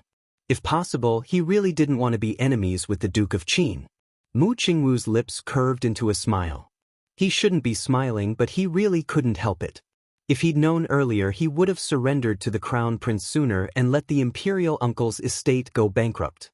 Mu Qingwu was smiling, but Mu Luiyue was gaping behind him. Her 3 souls and 7 spirits were chasing after His Highness Duke of Qin. Her overflowing adoration for the crown prince had long since evaporated. Compared to His Highness Duke of Qin's wealth, what did the crown prince and imperial uncle count for? The more Mu Luiyue watched, the more indignant she felt. If Han Yunxi hadn't framed her and ruined her reputation, perhaps she still had a chance to marry into the Duke of Qin's mansion. Before the General Mu estate submitted to the crown prince, the Duke of Qin had never made any big moves. The fact that he made such a big move this time was enough to show that the General Mu estate still held a certain weight in his heart. The more she thought about it, the more her jealousy swelled. Mu Luiyue almost angered herself to death. Han Yunxi, oh Han Yunxi, what did I owe you in my previous life? That's why I met you in this life. After a long time, Mu Luiyue's gaze returned to her fiancé, Long Tianma. Was she finally starting to worry about her wedding?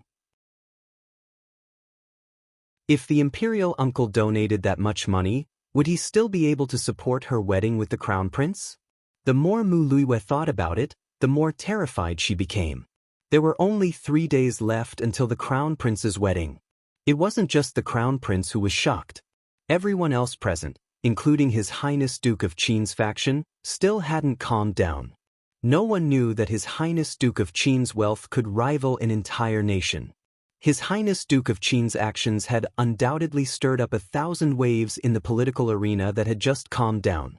Long Fei allowed the entire courtyard to gape as he held Han Yunxi's hand and strolled leisurely through the small paths in the garden. Although Han Yunxi liked the feeling of being led on a quiet stroll by this man's hand, she preferred talking to him. Your Highness, where did you get all this money? Fine, Han Yunxi was curious as well. Since everyone else was curious about this, she'd be the one to ask.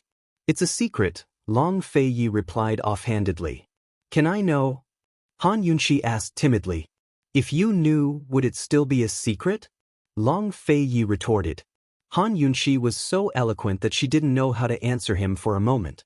If she answered no, then Long Fei Yi definitely wouldn't tell her. She thought for a moment, then replied, could it be that your Highness is the only one who knows about this? Long Fei Yi seemed to be in a good mood as he led Han Yunxi to a nearby pergola to sit down. He nodded. This prince is the only one who knows. Han Yunxi immediately seized the opportunity to express her sincerity. This concubine is willing to keep this secret with your Highness. Long Fei Yi raised his brows as he looked at her, his gaze deep and unfathomable. Your Highness doesn't believe this concubine? Han Yunxi asked again. Han Yunxi, Long Fei Yi seemed to hesitate and didn't continue for a long time. Han Yunxi waited cautiously. She felt that this guy seemed to want to say something important to her. She had forgotten how long it had been since this man called her by her name. He either didn't call her by her full name or called her by her full name, Han Yunxi. Seeing that he didn't continue, Han Yunxi became suspicious.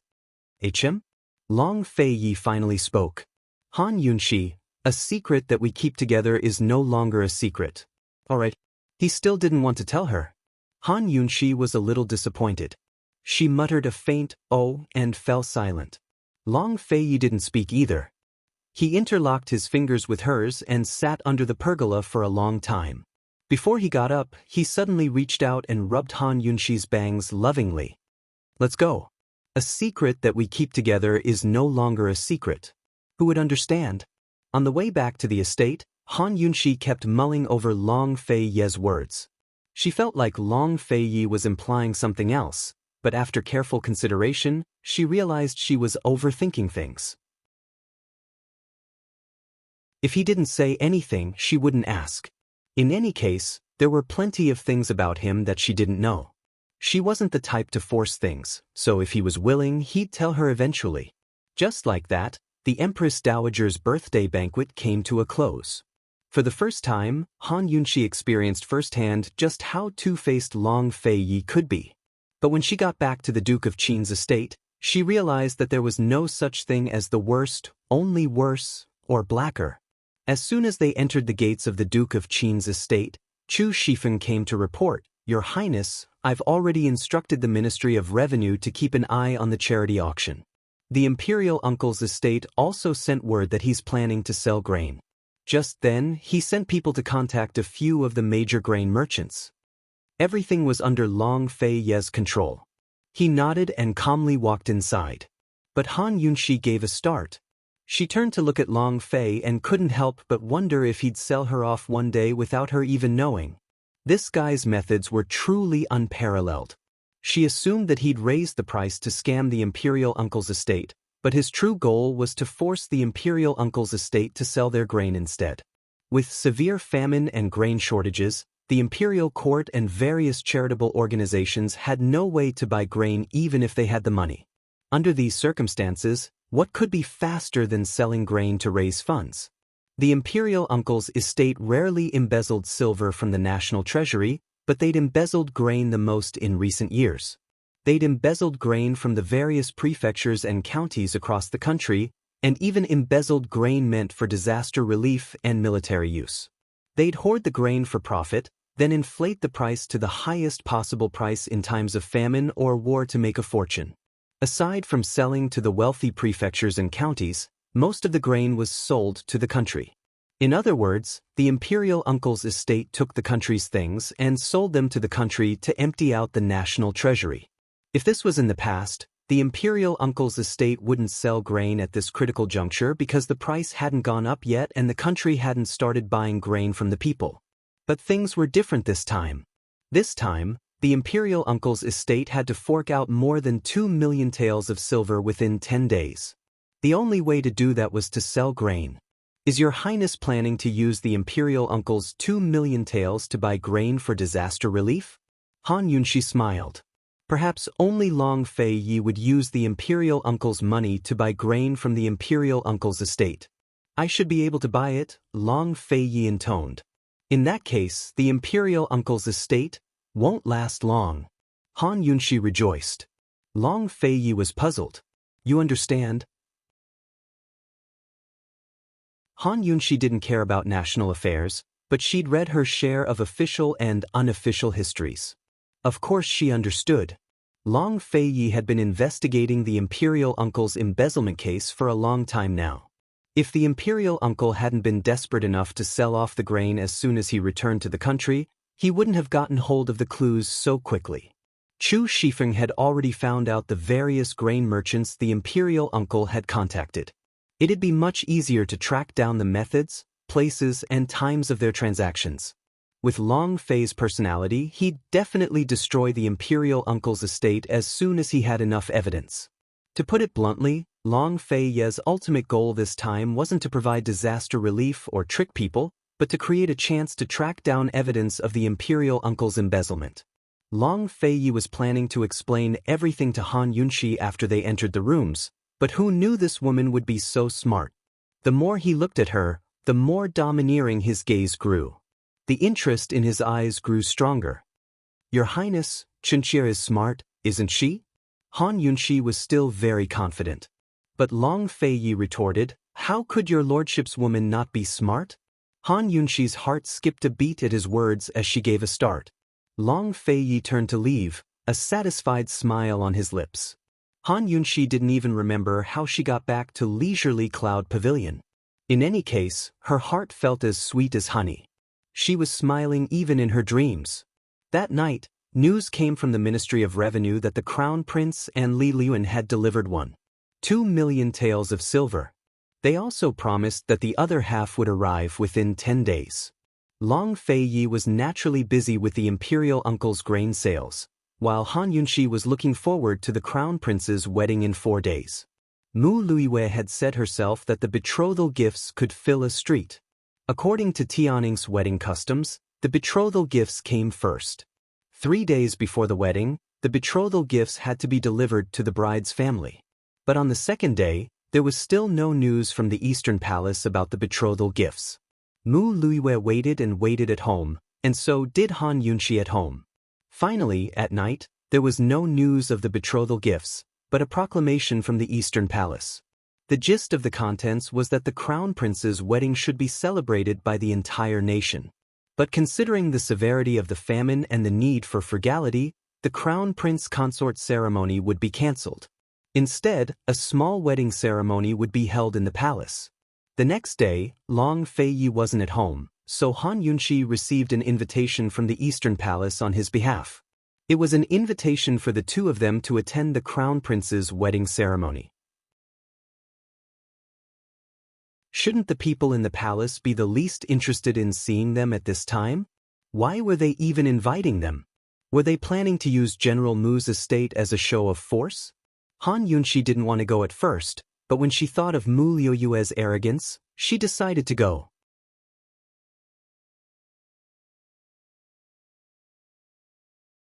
Chapter 358.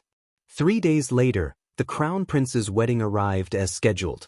Chu Shifeng said that His Highness Duke of Qin was personally investigating the grain merchant's dealings with the imperial uncle's estate, so he might not be able to make it back to the capital in time.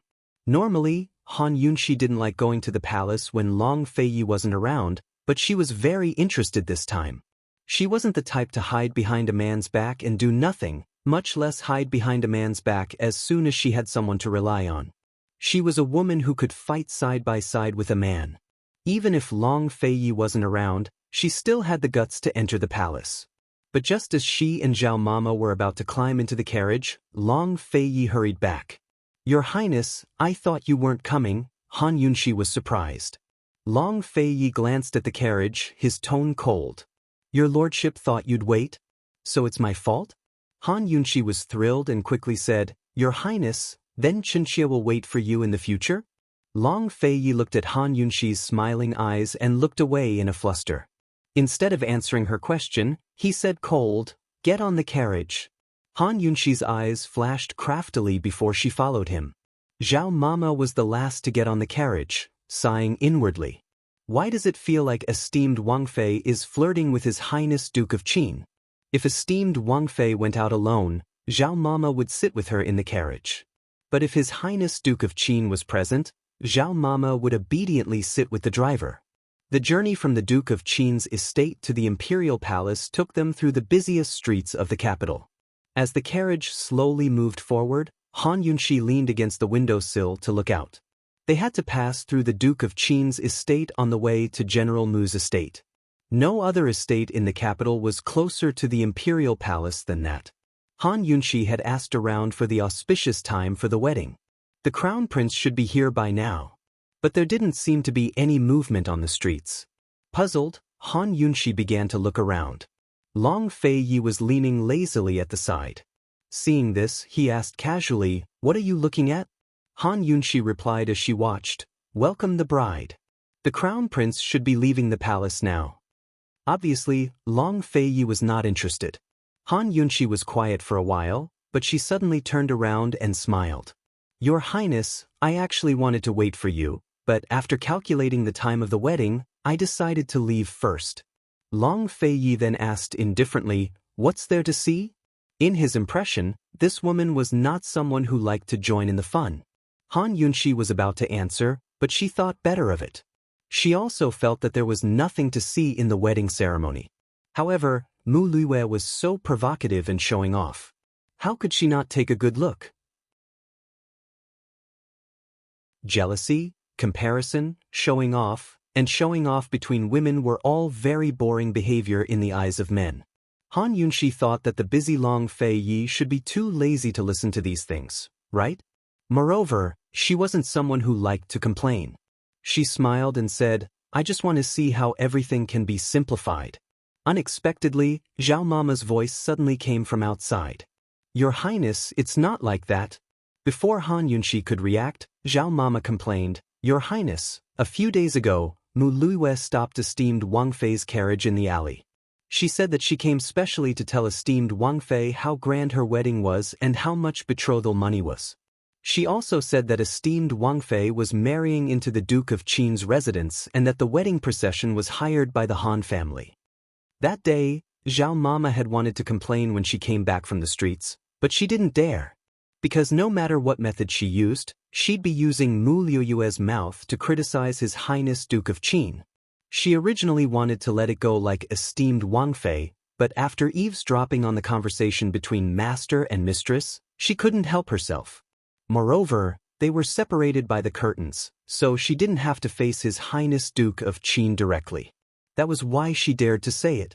She thought that if His Highness Duke of Qin was unhappy about the previous marriage, it wouldn't be good to flip out in public.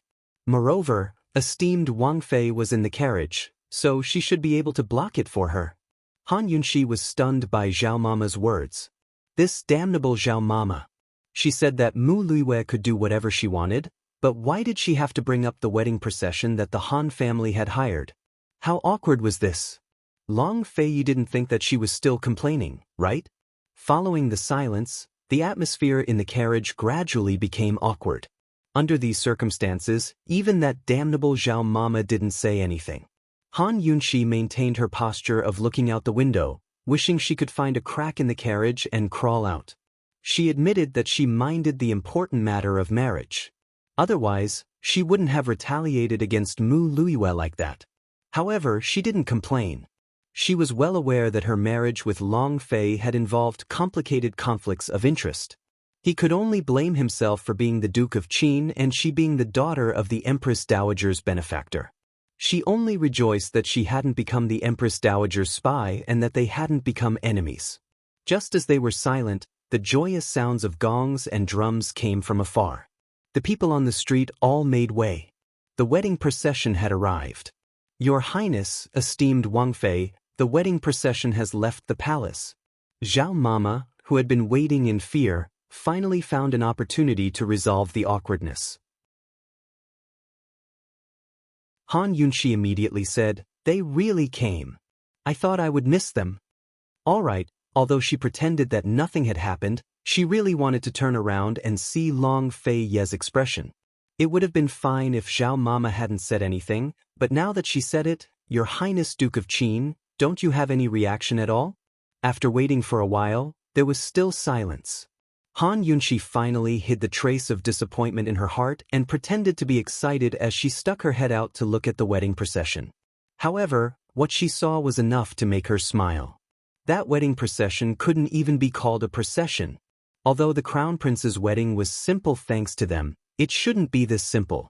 Any other rich family's wedding in the capital could compare to the Crown Prince's wedding procession. She saw the Crown Prince riding a tall horse at the very front. Behind him was a palanquin, followed by a matron of honor. Behind the palanquin were several musicians, and then there was nothing. Including the people carrying the palanquin, there were no more than 20 people. Han Yunxi couldn't help but worry for Mu Luiyue out of goodwill. Looking at the situation, Long Tianma was quite heartless to this Crown Prince consort. He wasn't afraid that General Mu would mind such a display. In other words, although marrying Mu Luiyue was a way to rope her in, it was also a way to threaten her. It could be said to be a combination of kindness and severity. Whether Mu Luiyue's days in the future would depend entirely on the performance of General Mu's estate. The wedding procession wasn't large. Moreover, the headlines had been dominated by the auction for the past few days, so the sensational effect had faded away. It was a far cry from when Han Yunxi had married into the Duke of Qin's estate. Han Yunxi admitted that she was quite vengeful at times. At this time, she especially wanted to go to General Mu's estate to see Mu Luiyue. However, she wasn't in a rush. She would definitely see her in the palace later. Long Fei didn't make a sound the entire time. Han Yunxi leaned against the window the entire time. Outside, Zhao Mama had her ear pressed against the carriage curtain, but she didn't hear anything else. Very quickly, they arrived at the palace gates and got off the palanquin.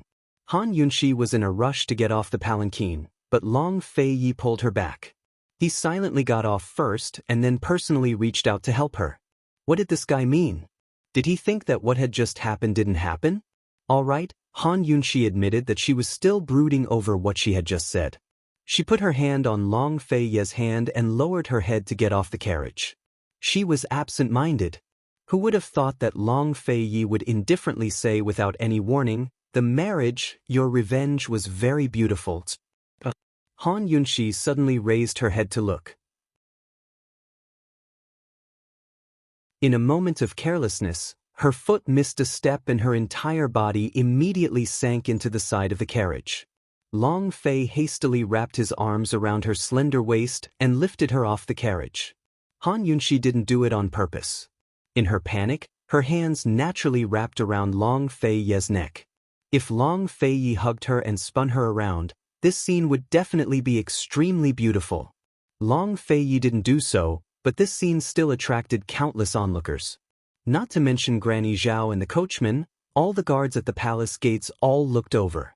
Long Fei could only look up at Han Yunxi, and Han Yunxi could only look down at him. This was truly the first time in their lives. Long Fei was looking up at a woman for the first time, and Han Yunxi was looking down at the Prince Lung for the first time. Needless to say, they seemed to be quite used to this view. The two hugged and looked at each other in silence for a long time. If no one disturbed them, Han Yunxi would probably continue to look at Long Fei like this until the Crown Prince's wedding procession returned. But Long Fei quickly recovered his wits. He didn't say a word, but simply picked Han Yunxi up in a princess carry and walked forward. Granny Zhao was dumbfounded. Wasn't her master always conservative when it came to matters between men and women? He would even get angry when esteemed Wang Fei took off his socks, but now he was doing this in front of so many people. Your Highness Duke of Qin, esteemed Wang Fei, is it really okay for the two of you to show off your love at the palace gates on the Crown Prince's wedding day? It was fine if Long Fei was domineering, but Han Yunxi didn't react at all. Instead, she enjoyed being hugged by him.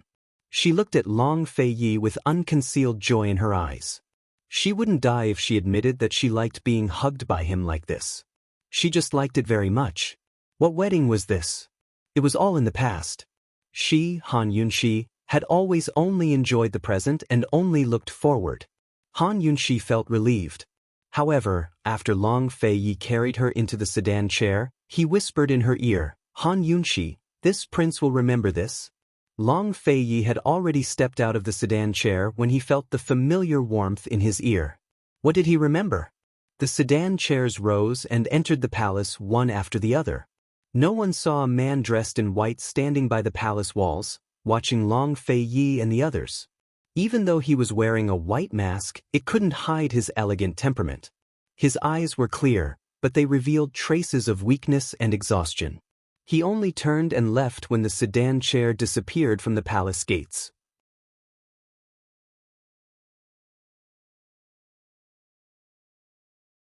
Chapter 359.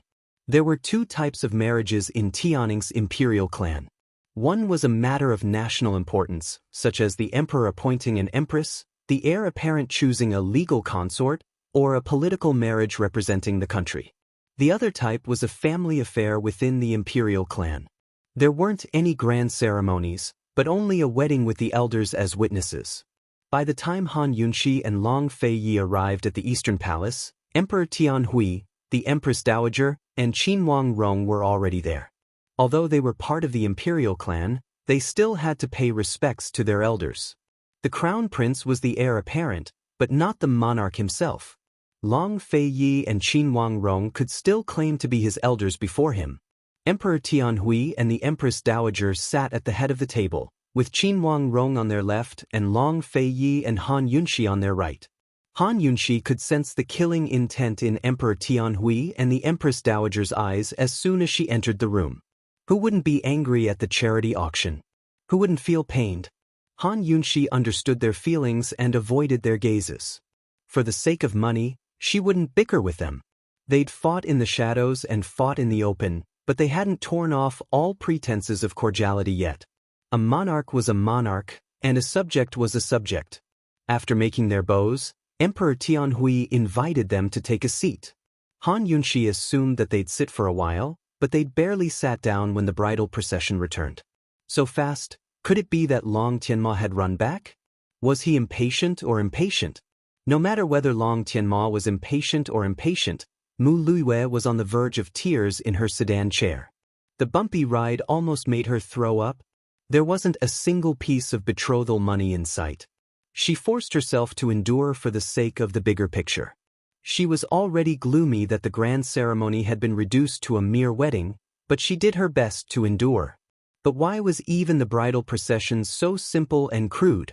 She sat in the sedan chair all the way to the palace, sneaking peeks outside at first. The more she looked, the more stifled she felt.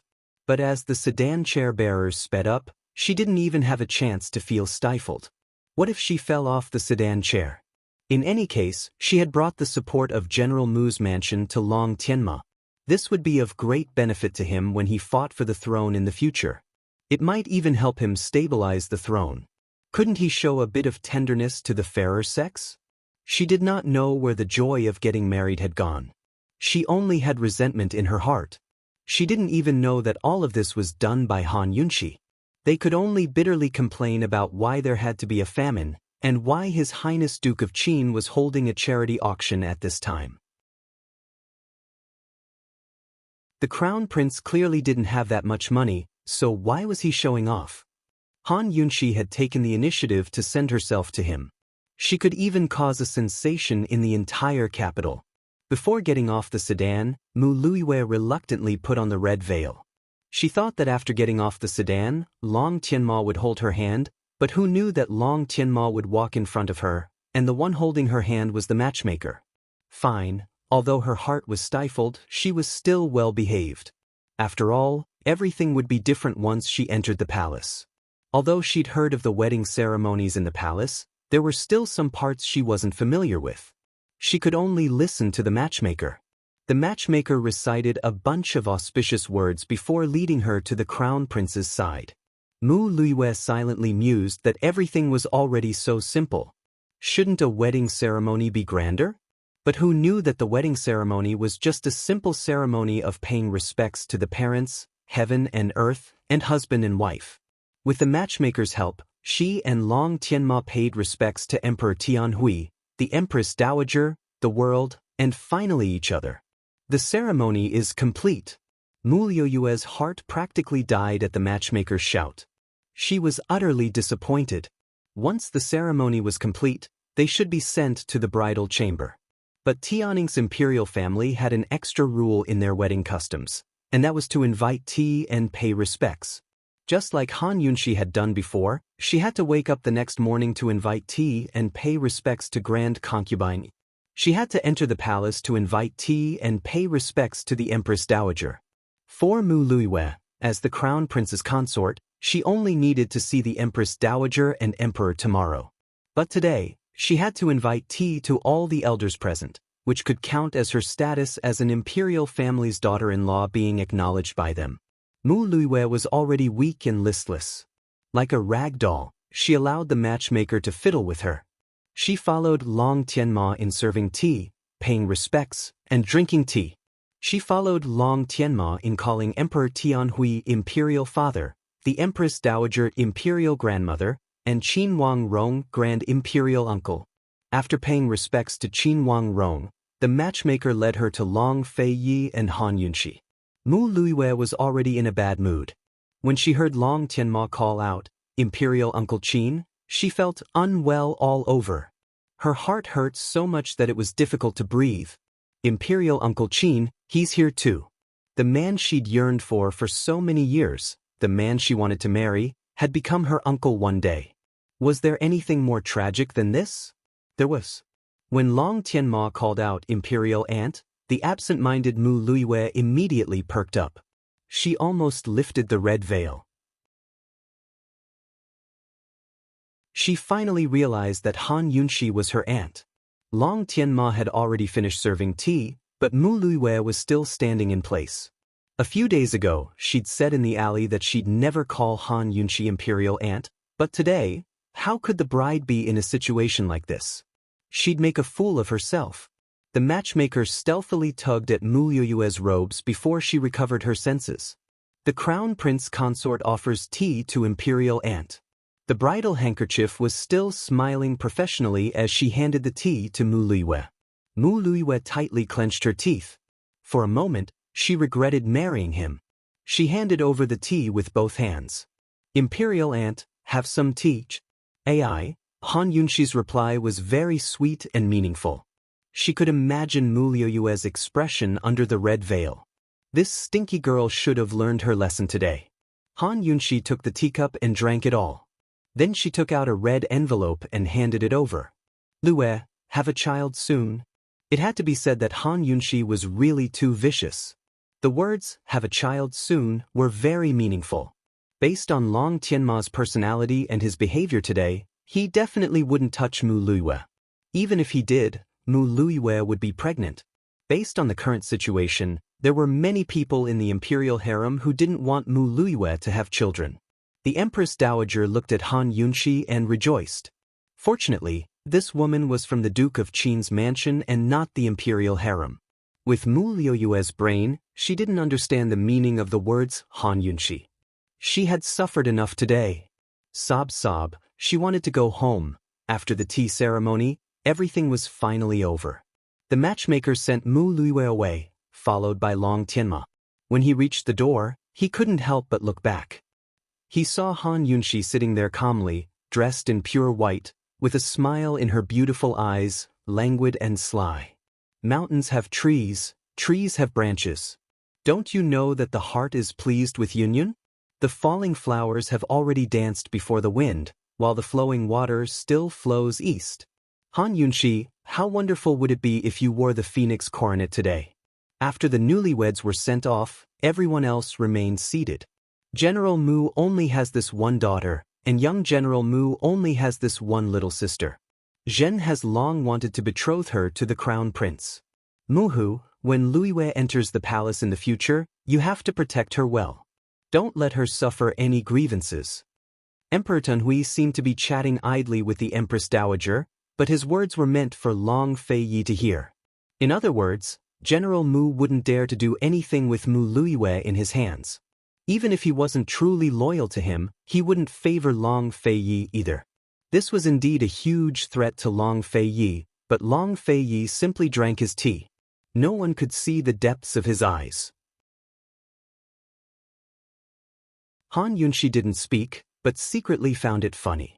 Emperor Tianhui's skin was really too thick. Mu Luiyue had already suffered grievances before she even married into the family, all right? That's natural. Luiyue has the best relationship with Chongping. If only Chongping was here, how wonderful would that be? As the Empress Dowager spoke, she tugged at her handkerchief and began to grieve. Still, she glanced at Han Yunshi and said, don't say it, don't say it. If Luiyue heard, she'd be hurt too. Han Yunshi only pretended not to see, but the Empress Dowager added, Luiyue is the same as Chongping in my heart.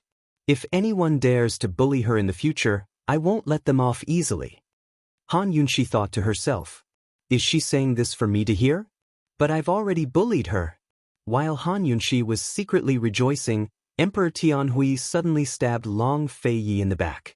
Duke of Qin, he said, you've donated a large sum of money to the Duke of Qin's charity auction. Such concern for the famine victims is a great fortune. Zhen discussed it with a few officials yesterday and decided to send you to the disaster areas to preside over the relief efforts. How's that? At these words, Long Feiyi froze in his hands, clearly surprised as well. However, he quickly replied with a single word. Han Yunshi knitted her brows, surprised that he'd agreed so easily. If it weren't for those corrupt officials, there wouldn't be any benefits to preside over the relief efforts. Tianning's current famine was extremely severe. Even if Long Feiyi had the skills to track down the imperial court's embezzled relief grain, he still had no way to reverse the situation. In the past, the relief efforts could last for a year or half a year, but this time the famine had spread far and wide. Moreover, it was already winter. There wasn't enough grain to begin with. The imperial court's grain, Long Feiyi's own personal supplies, and the various prefectures and counties' donations would only last for a month. In ancient times, things like grain needed time, climate, and manpower to grow. Winter was approaching, so how were they supposed to grow grain in such a short time? If Long Feiyi didn't handle such a thorny task well, then Emperor Tianhui would have a reason to make things difficult for him. More importantly, the people would lose faith in the Duke of Qin as well. In any case, this was a huge, deep hole. Abominable. Han Yunshi cursed in her heart. If Emperor Tianhui had paid attention to the famine earlier and sent relief to the victims in time while investigating the corrupt officials, things wouldn't have gotten so out of hand now. He'd actually pushed all the blame onto Long Fei-Ye's shoulders. Why didn't he just toss the crown to Long Fei-Ye as well? It was obvious that Emperor Tianhui didn't expect Long Fei-Ye to agree so quickly. Still, it didn't matter if Long Fei-Ye didn't agree. The charity auction had already pushed the Duke of Qin's estate to the heart of the struggle. He had plenty of ways to pressure Long Fei-Ye into agreeing. Duke of Qin, Zhen is handing over the lives of the common people to you. Emperor Tianhui's earnest words made Han Yunxi feel nauseous. She knew that Emperor Tianhui wouldn't miss this chance even if the charity auction hadn't happened. Long Fei-Ye was very calm. He didn't even reply, only nodded his head. Han Yunxi was puzzled. Did this guy make preparations long ago?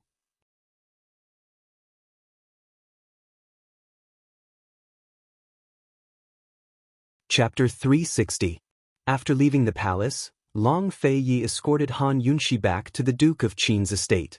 Han Yunxi had originally planned to discuss the disaster relief with him after returning home, but Long Fei-Ye still had matters to attend to. Seeing that he was about to leave, Han Yunxi anxiously called out, "Your Highness," who knew that Long Fei-Ye would also turn around to look at her, as if he had something to say to her. "Your Highness, please speak first. Is something the matter?" The two spoke at the same time. Han Yunxi smiled and openly begged him, "Your Highness, please take this concubine to the disaster area.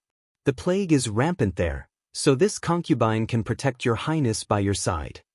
On the side, Zhao Mama couldn't help coughing lightly. This esteemed Wang Fei's skin was getting thicker and thicker. She was clearly a poison doctor and was skilled at detoxification, but her medical skills were only so-so. She often asked Imperial Physician Gu for help. Most importantly, she didn't know any martial arts, yet she still dared to say that she could protect him by his side. Although Zhao Mama also hoped that esteemed Wang Fei would go with His Highness Duke of Qin, even she couldn't stand this reason. "Protect me by my side?" Long Fei-Ye asked with interest. Han Yunxi just wanted to go. Long Fei-Ye would definitely bring people from the Ministry of Revenue and the Imperial Physicians Hospital to the disaster area. She didn't need to worry about it at all. Being stared at by Long Fei-Ye like this, she felt even more guilty. But even if she felt guilty, she didn't show it. She had already agreed that no matter what happened on this 100 steps journey, she would walk step by step towards him with a smile. Han Yunxi was still smiling like a flower, full of confidence. "Yes, protect me by my side." Long Fei-Ye was delighted and actually laughed heartily for the first time. "Hee, alright, this prince will take you there." Han Yunxi had seen Long Fei-Ye laugh a few times, but this was the first time she had seen him laugh so heartily. With one sentence and one laugh, she seemed to have gotten much closer to him. "What did your Highness want to say?" Han Yunxi asked. "It's okay. Go and prepare. We'll leave in 3 days." Long Fei-Ye wouldn't tell this stupid woman that what he just wanted to say was what she asked. Han Yunxi was overjoyed and didn't ask any more questions. "Alright, I'll be waiting for you." After Long Fei-Ye left, Granny Zhao began to pester esteemed Wang Fei, begging her in all sorts of ways. "Esteemed Wang Fei, please bring this old servant along. This old servant can stay close to you and protect you. This old servant can also wash clothes and cook for you and His Highness. If you go out, you will need someone to serve you." Esteemed Wang Fei, this old servant has never left the imperial capital in his entire life. Han Yunxi looked at Granny Zhao without saying a word, which made Granny Zhao very anxious. Once the master and servant pair arrived at the courtyard of Leisurely Cloud Pavilion, Su Xiaoyu came over.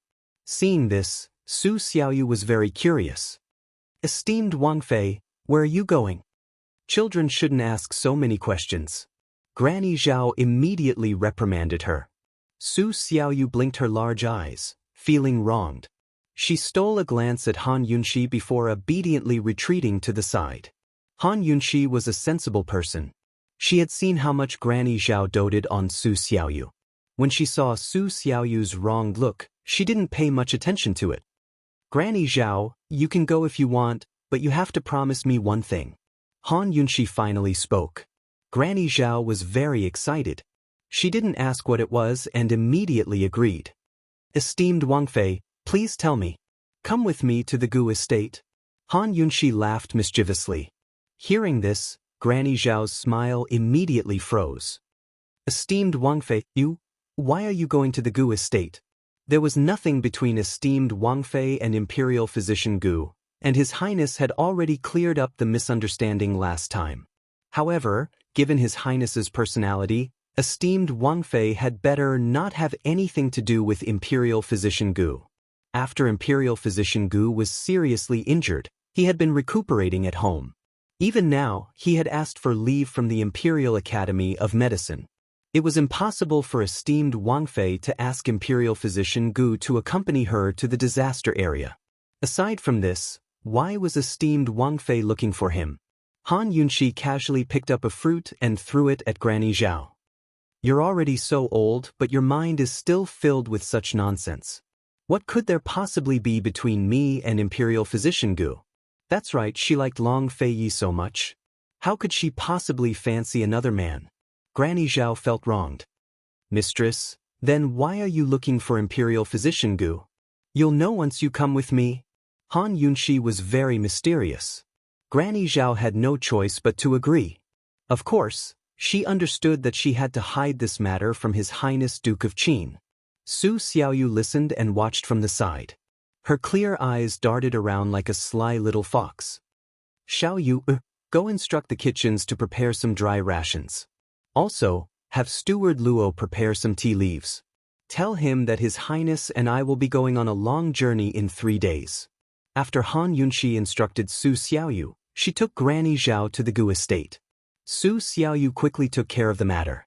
Taking advantage of the fact that Han Yunxi and Granny Zhao were both not in Leisurely Cloud Pavilion, she found an excuse to slip out. Su Xiaoyu was a clever child and was very cautious in her actions.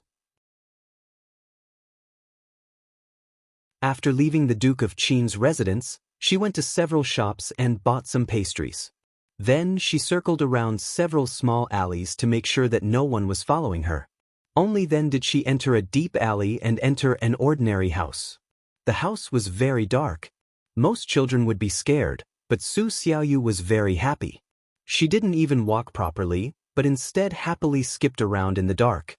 When she reached a place where she couldn't see her own fingers, she abruptly stopped and called out with a laugh, "Master, come out." This lively spirit was completely different from when she was in the Duke of Qin's residence. There's news? Following this low voice, a figure moved in the darkness, but was quickly submerged in the darkness. It's not that easy. That woman has a strange habit. She doesn't let anyone serve her when she baths, sleeps, and changes clothes. Su Xiaoyu started to ridicule. Before the person in the darkness could speak, she continued, also, she and His Highness Duke of Qin don't sleep together. They sleep in separate rooms. I've been gone for so long, but I've only seen them once, and that was when His Highness Duke of Qin went to sleep in her room. Master, I seriously suspect that this woman and His Highness Duke of Qin haven't done that yet. As soon as she finished speaking, the person in the darkness coughed lightly, as if someone had choked. Master, they'll be leaving in 3 days. I don't think I'll be able to follow. What should I do? This was Su Xiaoyu's main purpose for coming here today. There's no rush. We can wait. The man in the darkness said mildly. Master, even if we have to wait, we have to think of a way. It's not that easy to see her body. I bet that even His Highness Duke of Qin hasn't seen it before. As Su Xiaoyu spoke, she suddenly laughed. Master, why don't you try? The man in the darkness said coldly, then what's the use of having you? Xiaoyu can help Master create an opportunity. If Han Yunxi is the mistress, Xiaoyu can accept it. Su Xiaoyu was still smiling mischievously. She wasn't afraid that Master would fall out with her. She was different from the other servants. She was an orphan that Master had picked up and raised. Even Master's biological sister didn't know of her existence. No matter who investigated her background, they would only find out that she was an orphan. This time, the man sternly said, that's enough. If Han Yunxi really is the person we're looking for, what you said today is disrespectful. Only then did Su Xiaoyu settle down. She pouted and didn't dare to speak carelessly. Actually, she wasn't very sure what Master wanted to confirm Han Yunshi's identity. She only knew that her identity was very honorable. Master's entire family, or even the entire clan, had to be loyal to her. If Han Yunshi was the person Master was looking for, then there would definitely be a unique phoenix birthmark on her tailbone. We still have at least 3 years. There's no rush. You mustn't act rashly and alert the enemy, understand? The man instructed very seriously. Oh, Su Xiaoyu obediently replied. I'm asking you if you understand? The man was displeased. Su Xiaoyu immediately perked up and replied loudly, this subordinate understands. This subordinate definitely won't disappoint Master. Please set your heart at ease. Long after Su Xiaoyu left the room, the man left through a door on the other side. His face couldn't be seen, but his back was as tall as a mountain. He carried a black ebony bow on his back, the body of the bow engraved with the image of a phoenix rising from the ashes. This was none other than Western Zhou's Chu clan's Chu Tianyin. Who else could carry such a bow? Emperor Tianhui and Western Zhou's emperor had already agreed on Chu Qingge's marriage, but there was no official news yet. Everyone assumed that he'd already returned to Western Zhou with Chu Qingge and Duanmu Bei, but he'd never left Tianning's capital. Su Xiaoyu had already returned to the estate, but Han Yunshi and Zhao Mama had yet to return. Just why did Han Yunshi go to the Gu estate?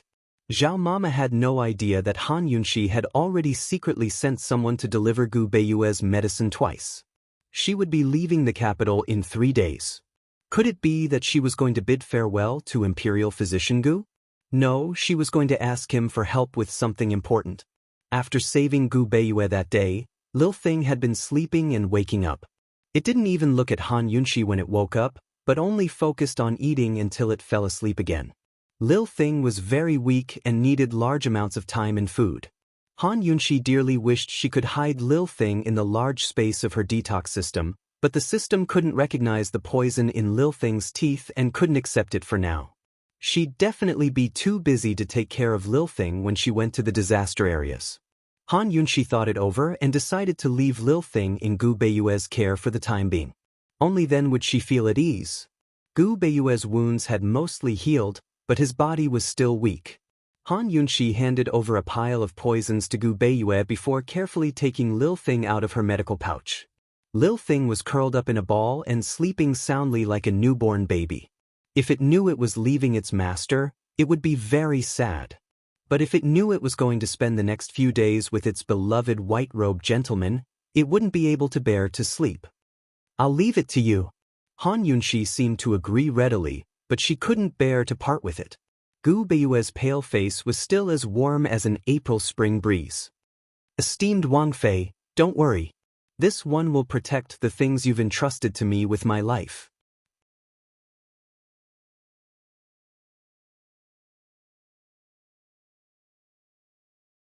Chapter 361. Protect with his life? Han Yunshi didn't know what to say. Gu Beiyue's smile was so gentle, but his words were so cruel. Yes, in her opinion, this sentence was quite cruel, not to others, but to herself. Just as she was pondering over this sentence, Zhao Mama interrupted her with a smile. Imperial Physician Gu, you're being too serious. Isn't it just temporarily handing the little one over to you? When His Highness and the Princess Consort return, the little one will have to return to the Princess Consort's side. Zhao Mama couldn't bear to part with Lil Feng either. Gu Beiyue's eyes flashed with a helpless smile before he said, Esteemed Wang Fei and Lil Feng both saved this one's life. This one's life belongs to them. So that's how it is. Han Yunshi didn't like such heavy topics. In fact, it was all thanks to her that Gu Beiyue was hurt so badly. Alright, what's with the talk about life? Once Lil Feng recovers, I'll ask you for it when I come back, she said seriously. Gu Beiyue nodded and grew serious as well. Esteemed Wang Fei, I'll write you some prescriptions for preventing and treating plagues. Perhaps they'll come in handy when we reach the disaster areas. Was this a blatant disdain for Han Yunshi's poor medical skills? Alright, Han Yunshi really didn't know how to treat plagues besides special poisons.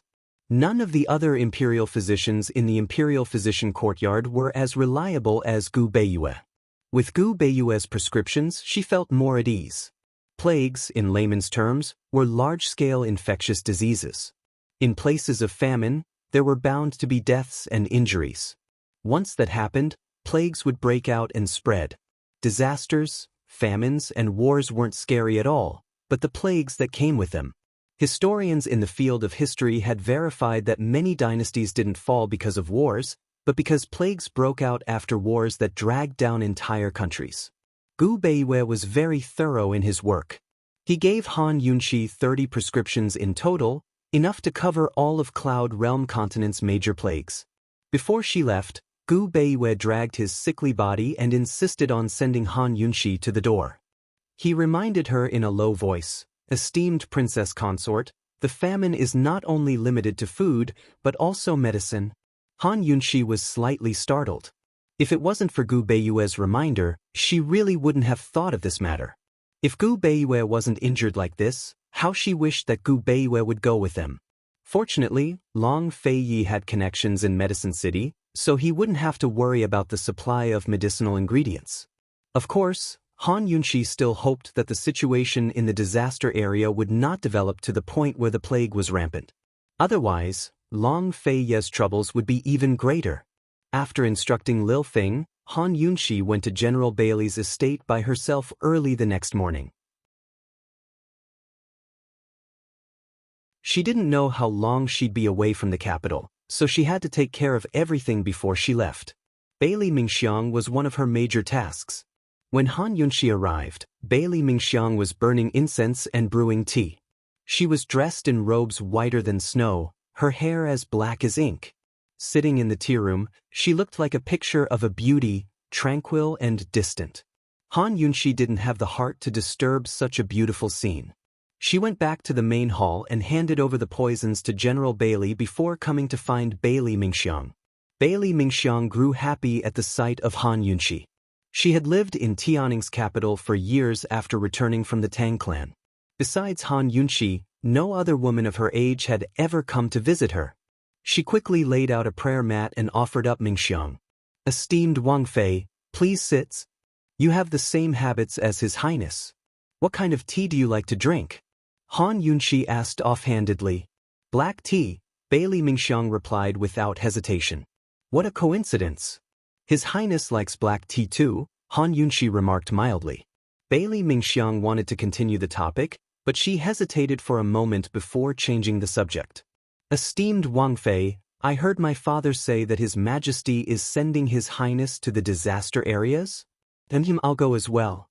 That's why you won't have to see me for at least half a year." Han Yunqi grinned.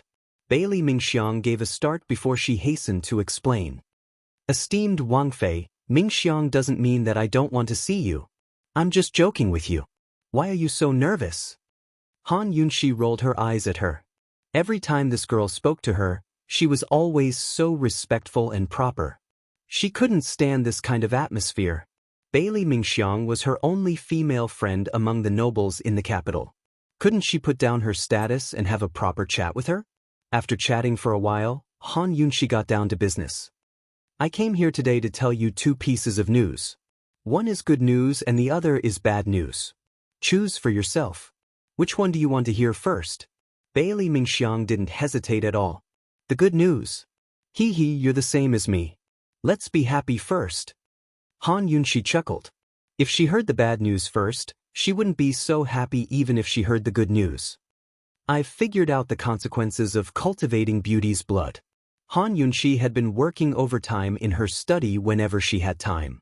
She didn't sleep much at night, but there was finally some progress in this matter. "Is the consequence the bad news?" Bailey Mingxiang asked anxiously. It was indeed good news that there was a result. She had always known that she wouldn't live long, but she didn't know how she would die. Han Yunqi didn't answer Bailey Mingxiang directly. Instead, she explained calmly, beauty's blood is actually a kind of highly poisonous human blood. The special thing about your body is that you're immune to all poisons. Han Yunqi made the poison herself and flipped through countless poison books before she came to this conclusion. For example, Bailey Mingxiang was immune to all poisons. Any poison would be ineffective on Bailey Mingxiang and it wouldn't cause any pain. However, Bailey Mingxiang was immune to all poisons. Poisons were effective on Bailey Mingxiang, but they wouldn't be fatal. I added a kind of acute poison to the poison you took last time. You didn't know, did you? Han Yunxi asked with a smile. Bailey Mingxiang was surprised. She really didn't know. She didn't have any other reaction except for pain. So, it's not only chronic poisons that can't kill you, but also other poisons. It's just that Beauty's blood needs chronic poisons. When Han Yunxi was studying Beauty's blood, she also paid attention to the legendary goo cultivation. Poisonous humans, poisonous corpses, and poisonous goo were a progressive process. Poisonous humans and poisonous corpses could be called goo cultivation. Jun Yixie was doing this kind of thing. Poisonous goo was a category of goo cultivation. Poisonous humans and goo were raised from humans. The goo that Jun Yixie planted on the Crown Prince was raised from animals. It was called poisonous insect goo. Bailey Mingxiang's body was very similar to that of goo. However, according to Han Yunxi's understanding, the real goo poison was not only immune to all poisons, but also immortal and indestructible. Therefore, Bailey Mingxiang's natural body could only be said to be a strange existence. Bailey Mingxiang listened quietly. She never knew about poisons, so she didn't understand very well. She only wanted to know how she would die. Princess Consort, what are the consequences of goo cultivation? After it's cultivated, your body will completely change. You will, Han Yunxi paused for a long time before she said indifferently, you will die from the poison. Die from the poison? What kind of torture would it be to die from the combination of so many poisons? Bailey Mingxiang couldn't imagine it. She lowered her head silently. I understand. Bailey Mingxiang couldn't imagine it, but Han Yunxi was very clear. Bailey Mingxiang's current pain came from 1 or 2 poisons acting up. It wasn't fatal, but if all of them acted up at the same time, it wouldn't be just pain. At least, Han Yunxi was now certain that the poisons that Bailey Mingxiang had taken in the past would cause her skin and flesh to fester if they acted up. Of course, Han Yunxi wouldn't say any of this. She said indifferently, this is still good news because as long as it's poison, there must be a way to cure it. The worst thing is not knowing anything. As soon as she said this, Bailey Mingxiang raised her head. For the first time in her life, her clear eyes sparkled with hope. It turned out that she could still be saved. As long as it's poison, there must be a way to cure it. Esteemed Wang Fei, how can I ever thank you? Bailey Mingxiang muffled her mouth to keep from crying. No need. I just don't want to be involved in an innocent murder case. If it wasn't for the Beauty's blood that Long Fei Yi wanted, she wouldn't have become a poisoner. In the next 6 months, it will be very difficult for you. It will be more difficult than the past 10 years. You must be prepared. She said seriously. Bailey Mingxiang had been overdosing on medicine, so the pain she had to endure would only increase with each passing day. In the next 6 months, the poison would frequently act up. Bailey Mingxiang was still excited as she nodded her head. Han Yunxi was silent for a long time and didn't say anything. She stood up and said, "That's good. That's all. I'm leaving."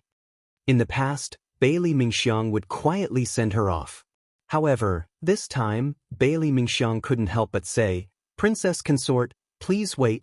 Han Yunxi turned around and said, "What is it? Just say it." How long will it take for the Beauty's blood to mature? Bailey Mingxiang asked seriously. It was impossible to estimate the changes in the poison in the human body. Han Yunxi could only give an approximate time. About half a year to a year. Bailey Mingxiang nodded and didn't ask any more questions. Han Yunxi said, "Don't worry. I've been thinking of a way to cure the poison. When the Beauty's blood matures, I will definitely be by your side." Han Yunxi had said this many times in her previous life. She would say this every time a patient was afraid. As a doctor, these words could give the patient an infinite sense of security, especially those whose lives were in danger. Bailey Mingxiang had never shown any fear of death, but she knew that she was afraid. Long Fei Yi had given Bailey Mingxiang to Han Yunxi to nurture the Beauty's blood, but Han Yunxi had always treated her as one of her patients. Bailey Mingxiang didn't know what else to say other than thank you. Don't worry. His Highness and I will be there. Han Yunxi had no intention of mentioning Long Fei Yi. She didn't know how much comfort her words gave Bailey Mingxiang. There was no other time that she had hoped for that day to come more than now. In the past, she had hoped for death, but now she hoped for life. She hoped to see His Highness Duke of Qin again. Han Yunxi was truly busy for the next 3 days. After settling things with Bailey Mingxiang, she found time to visit the Han estate. She didn't say much about the disaster relief because the Han family had Long Fei Ye's protection. Emperor Tianhui probably wouldn't make things too difficult for them.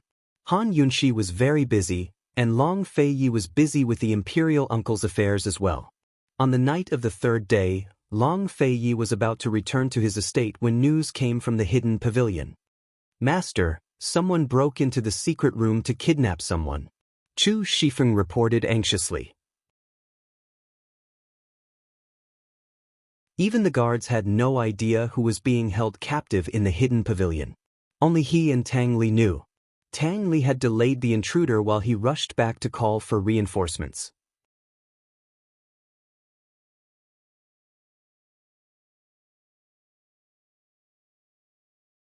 Chapter 362. Long Fei Yi had always been calm and collected, but he was stunned by Chu Shifeng's report. Who was it? He asked urgently. I couldn't see clearly, Chu Shifeng replied honestly. Besides his master, Tang Li, and himself, no one else knew about the person imprisoned in the hidden pavilion's secret room. Even the servants who delivered the meals didn't know who was inside. If the black-robed man had come to kidnap them, then he must have known there was a prisoner in the secret room. He might even know who it was. How did he know? Chu Shifeng wanted to say a few more words, but Long Fei Ye's figure flashed out of sight. The person imprisoned in the secret room was extremely important. They couldn't afford any mishaps, much less let anyone know. By the time Long Fei Yi arrived at the hidden pavilion, Tang Li was still fighting with the black-robed man. Fortunately, Tang Li had arrived in time to stop the black-robed man. The black-robed man seemed to fear him and didn't force the issue. Instead, he turned to flee. How could Tang Li let him escape so easily? Tang Li's martial arts skills were average, but he had plenty of powerful hidden weapons on his person. Ever since he'd decided not to return to the Tang clan, he'd ordered his trusted aides to deliver his hidden weapons to the hidden pavilion in batches. His martial arts skills weren't top-notch, but his hidden weapons were. Thus, rather than saying that the black-robed man was fighting Tang Li, it was more like he was fighting against his hidden weapons. In the darkness, he was dressed in white robes. His every movement was effortless, graceful, and casual. His quiet back really resembled a celestial being descending from the 9 heavens to the mortal realm. Compared to Tang Li's ease, the black-robed man seemed to be expending a lot of effort. Still, one had to admit that he was an expert. At the very least, he'd fought against Tang Li's hidden weapons for so long without being able to escape. Long Fei Yi and Chu Shifeng arrived. Chu Shifeng was about to step forward when Long Fei Yi stopped him. Master and servant remained on the sidelines to observe the situation. Chu Shifeng immediately understood. His Highness Duke of Qin was planning a sneak attack. Being ambushed by His Highness Duke of Qin was already terrifying enough. As for being ambushed, it was simply unimaginable. Chu Shifeng couldn't help but worry for the black-robed man's sake. In the darkness, Long Fei Yi was focused on the fight in front of him. He was dressed in black, and his eyes were as sharp as an eagle's. His whole body was emitting a mysterious aura, like a hunter in the night. Unknowingly, he had already drawn his sword. At this moment, the man in black turned around and dodged Tang Li's plum blossom needle rain. But who knew that Long Fei Yi would attack without any warning? He flew along with his sword and stabbed straight at the man in black's vitals.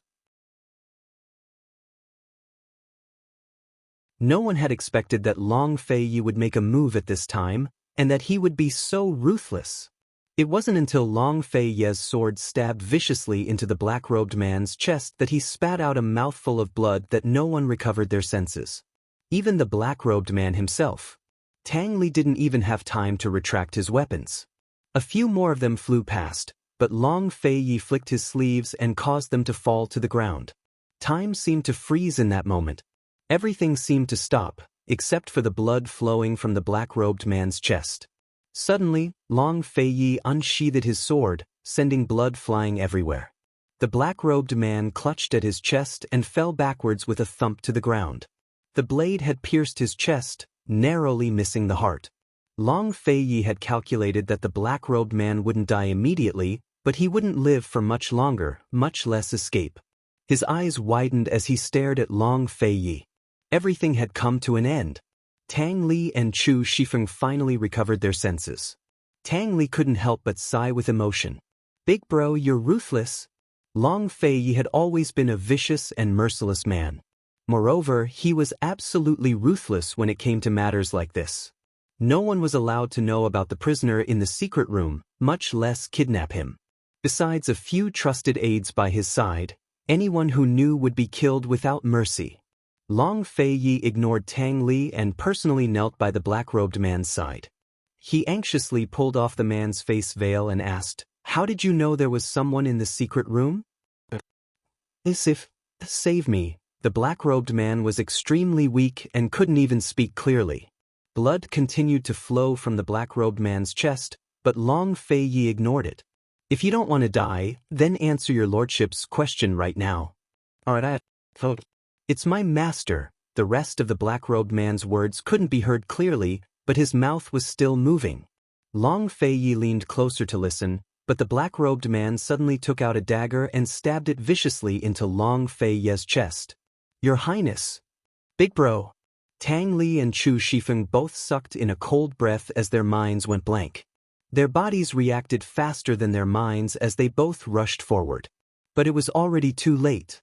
The black-robed man pulled out the dagger and slammed Long Fei Yi aside with a palm strike. Then he took to the air and fled. Blood splattered all over the ground. Long Fei Yi couldn't even stand straight and backed up a few steps before steadying himself. Blood flowed from the corners of his mouth as his face drained of color and turned as white as a sheet of paper. His right hand clutched at his chest as fresh blood quickly seeped out of his robes and dyed his white, slender fingers crimson. Long Fei Yi stared blankly in the direction of the black-robed man's disappearance. He couldn't imagine how the man had been able to sneak attack him despite being so heavily injured. How could he have such strength? There was no way to explain this. He was certain that he'd used enough strength to stab the man. There was no way he'd made a mistake. No matter how strong his body was or how good his foundation was, he wouldn't have been able to withstand that stab. Because he'd been stabbed as well and was on the verge of collapsing. The stab to his chest was the same as the one he'd used to stab the black-robed man in the chest. It hadn't been fatal, but he didn't have long to live. Tang Li and Chu Shifeng hadn't seen the extent of Long Fei Yi's injuries before, but now that they were closer, they both panicked. They were both martial artists and could immediately tell the severity of Long Fei Yi's injuries. The two of them stood in place, their minds blank. "What do we do?" Long Fei Yi stared at them as his vision grew blurry. He was shocked himself and couldn't believe that he'd ever been so seriously injured. He'd always been cautious. If this was the past, he'd never personally lift the black-robed man's face veil, much less get so close. But today's events had been on his mind all this time, so he really was panicking. His concern left him in a state of chaos. Silence reigned in all directions. Only the fresh blood from Long Fei Yi's chest continued to flow. Abruptly, Long Fei Yi fell to his knees and hit the ground with one knee. Then his entire body collapsed to the ground as he lost consciousness. "Doctor! Hurry and find a doctor!" Tang Li shouted, his voice echoing throughout the hidden pavilion. Chu Shifeng was trembling all over. He'd never encountered such a situation after following his master for so many years. In his panic, he'd even walked the wrong way.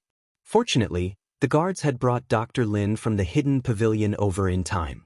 Dr. Lin was scared witless as soon as he arrived. "Stop the bleeding, quick! You have to stop the bleeding right now." Most doctors were expressionless and calm in emergency situations. It wasn't that they were heartless, but that their duties demanded it. If they panicked, how were they supposed to treat the patient? They couldn't afford to be careless when it came to treating patients. Dr. Lin of the Hidden Pavilion was a highly professional doctor, but even he panicked when faced with such a situation. After all, His Highness Duke of Qin was in grave danger. He might not be able to save him. As he shouted, he dug through his medicine chest, only to discover that he'd done it in the wrong order. He had to apply medicine first before stopping the bleeding. Jinchuang ointment, where's Jinchuang ointment? He fumbled through his medicine chest. Chu Shifeng and Tang Li watched from the sidelines, both anxious and angry. I'll go find esteemed Wang Fei, Chu Shifeng said as he prepared to leave, but Tang Li stopped him. We can't let Han Yunxi know about this. Let's not talk about what happened in the secret room. Let's just say he was injured by an assassin. Otherwise, if His Highness... Chu Shifeng didn't dare to finish. Everything had happened too suddenly. It's no use even if Han Yunxi comes. She's a poison doctor, not a divine doctor. Tang Li held Long Fei Yi as he discovered that the man's hands were growing colder and colder.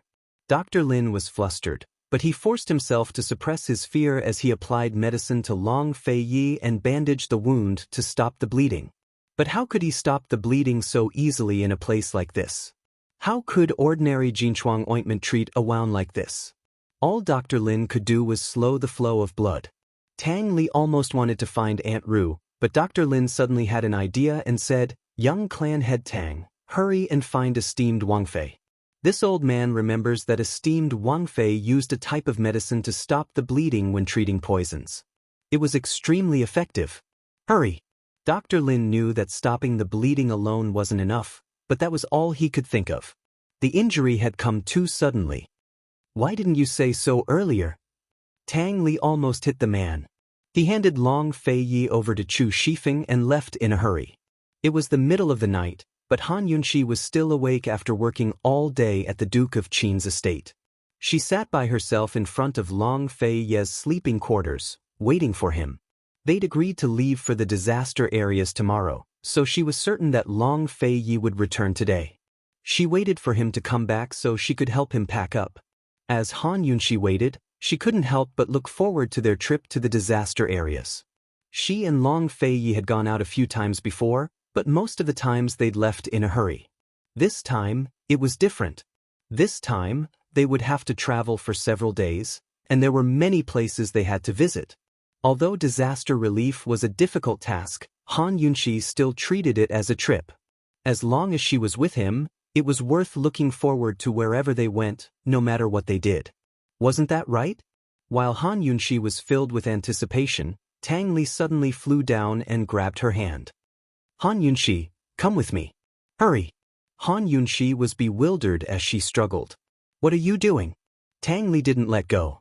As he led her away, he said in a rush, His Highness has been stabbed in the chest. His life's hanging by a thread. What? Han Yunxi gaped.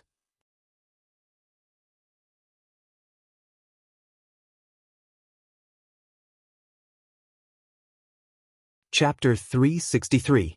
Stabbed in the heart, his life hanging by a thread? Han Yunxi froze at the words. She'd waited all night for Long Fei Yi, but this was the news. How could she accept this? His life hanging by a thread, those words echoed in her mind, but she couldn't connect them to Long Fei Yi. Abruptly, she grabbed Tang Li and demanded, just what's going on? Who hurt him? Tang Li was using lightness techniques to fly through the air, so her sudden grab nearly caused him to fall to the ground. He roared, Why are you asking so many questions? Let's hurry and save him first. That's right, saving a life was more important. Why ask so many questions? Han Yunxi let go at once, like a frightened child. She grew very quiet. Very soon, they arrived at the hidden pavilion. Chu Shifeng had already settled Long Fei Yi in his bedroom, so Han Yunxi rushed to the bed as soon as she entered. Long Fei Yi was lying naked on the bed, a thick bandage wrapped around his heart. Despite this, fresh blood was still seeping out. He lay there quietly. His handsome face was less cold and serious than usual, and more pure and calm. He looked much better with his eyes closed than usual, as beautiful as a tranquil ink painting. Those who didn't know better might think he was just sleeping and would wake up at daybreak. Han Yunshi's eyes grew red and wet as she grew very, very quiet. Tang Li, hurry and find Gu Beiyue. Tell him the dagger stabbed him in the heart very deeply, she said calmly. Tang Li and Chu Shifeng exchanged glances and hesitated. The hidden pavilion's existence was a secret to begin with. Moreover, Gu Beiyue was a target of His Highness Duke of Qin's investigation, so it wasn't appropriate to find Gu Beiyue. Han Yunshi, why are you looking for Gu Beiyue? Hurry and stop the bleeding. Don't you have a special medicine? Tang Li urged impatiently. But the quiet Han Yunshi turned to glare at them. Her cold face emanated a fierce aura that made Tang Li and Chu Shifeng shudder. She ordered word by word, bring Gu Beiyue here. He has to be here by half an hour at the latest. Otherwise, I'll be the first to poison you to death if he dies. Han Yunshi hadn't even examined him properly, but seeing Long Fei Ye's ashen complexion and the extent of his bleeding, she knew he was in a terrible state. Gu Beiyue had been wounded in the same spot as Long Fei Ye's wounds. Back then, Gu had stabbed Gu Beiyue's heart with a hidden needle. It hadn't hit the heart, but had been slightly off target. Still, it wasn't as deep as Long Fei Ye's wound. Long Fei Ye had not only been stabbed deeply, but the dagger had also been yanked out immediately after entering, causing a second wound. Even though the wound had been slightly off target, it was still near the heart. More importantly, it was so deep that any small injury could affect the normal flow of blood in the body. Once the blood supply ran low, the heartbeat would be affected and his life would be in danger. The injuries in the wound were very complicated.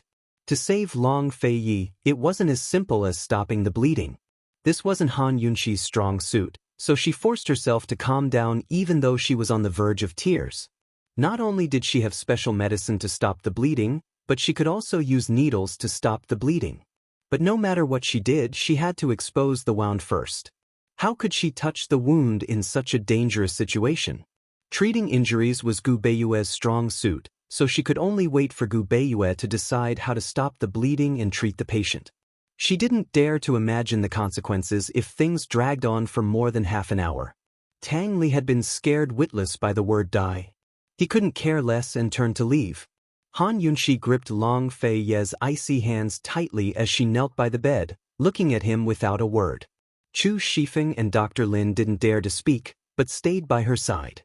Very soon, Chu Shifeng saw esteemed Wang Fei's hands tremble. She looked calm, but just how terrified was her heart? Perhaps fear wasn't enough to describe Han Yunshi's current feelings. She'd lived 2 lives, but she'd never felt so out of her wits. It had always been Long Fei's fingers intertwined with hers, but this time she unconsciously grabbed his hand and entwined their fingers together tightly. How she wished that this man, who had always been invincible in her heart, could open his eyes to look at her and give her some strength. Long Fei Yi, didn't we agree to go to the disaster areas together? We're leaving tomorrow. Long Fei Yi, do you know how much I'm looking forward to it? Long Fei Yi, you can't go back on your words when it comes to me. Time trickled by in the silent room.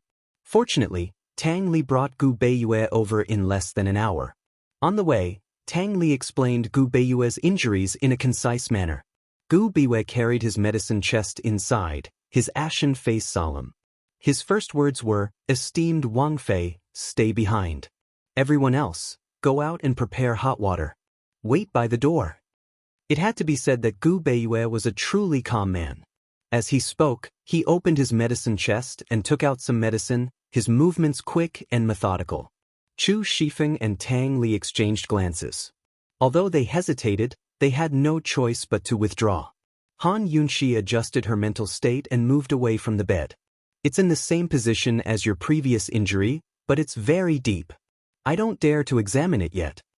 Gu Beiyue finished preparing his things before looking over. When he saw Han Yunshi's red eyes, he gave a start. But he quickly recovered and explained, "Esteemed Wang Fei, I'll examine the wound right away before deciding what medicine to use. Time is too tight, so it's impossible to find a life-blood pill." "So, I understand." Han Yunshi didn't let Gu Beiyue finish. She was very clear that Long Fei Yi could lose his life from excessive blood loss during the treatment process. But time was too tight. They had to treat him even if they didn't want to. They had no other choice. This one will definitely do my best. Esteemed Wang Fei, you must remain calm and prepare to stop the bleeding at any time. Gu Beiyue was very serious. Although Han Yunxi knew Gu Beiyue was only comforting her, she still nodded her head. All right. She prepared her needles and medicine so she could cooperate with Gu Beiyue at any time. Gu Beiyue personally undid the bandages on Long Fei Ye's body. As he did so, fresh blood poured out of the wound. Han Yunxi watched quietly at first, but saw more and more blood pour out like a fountain. This wasn't just blood, it was Long Fei Ye's life. Han Yunxi was afraid and couldn't calm down. Let me stop the bleeding first. Esteemed Wang Fei, please calm down, Gu Beiyue sternly said. This was the first time he spoke so fiercely to Han Yunxi. Han Yunxi knew she couldn't stop the bleeding at this time, but in the end, she could only avert her eyes and not look. Call me when you need to stop the bleeding. Han Yunxi didn't know that when she averted her eyes, she missed such a shocking scene. Gu Beiyue checked Long Fei Ye's wound with one hand and took out the medicine with the other. His movements were very fast, like a flickering shadow. No one could clearly see what he had just done. She saw that Long Fei Ye's wound had already been covered with medicine and the herbs that Gu Beiyue had prepared had all been used up. In the Medical Academy's rankings, Gu Beiyue was only a 5th-rank divine doctor.